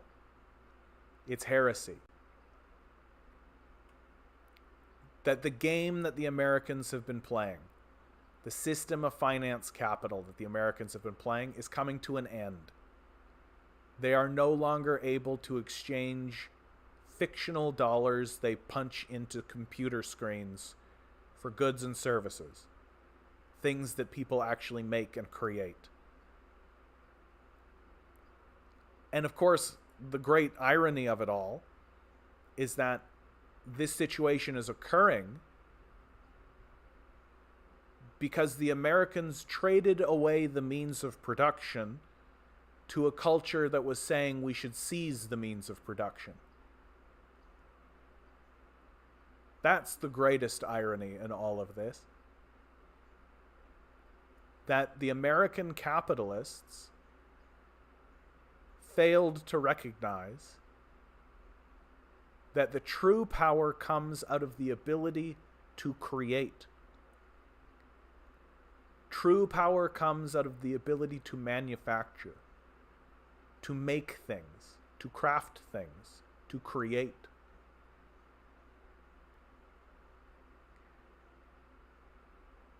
And instead they fooled themselves into believing that true power exists in the highest number of invisible things we created in the first place.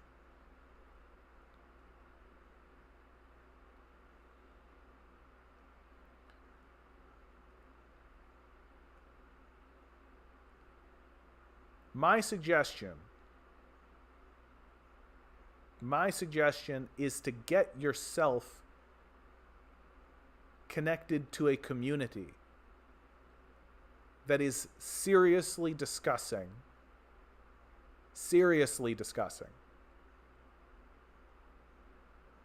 having a piece of land that you can grow food on yourself. Seriously. I have friends who we all have an agreement with each other that we're socking away money, and if we can get a piece of land, we'll get it.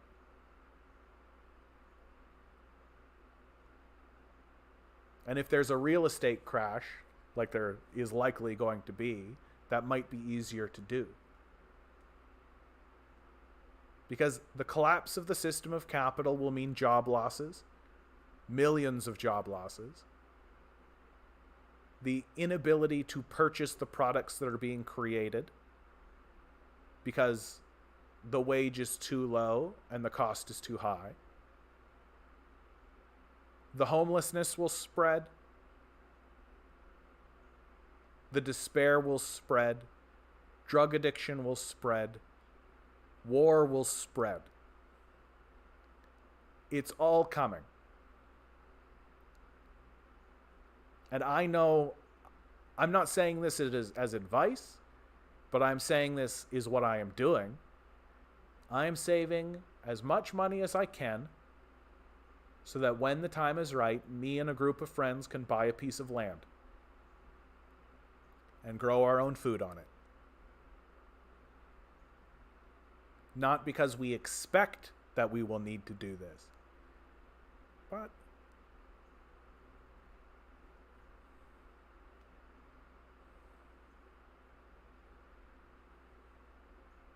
we are heading into dark days.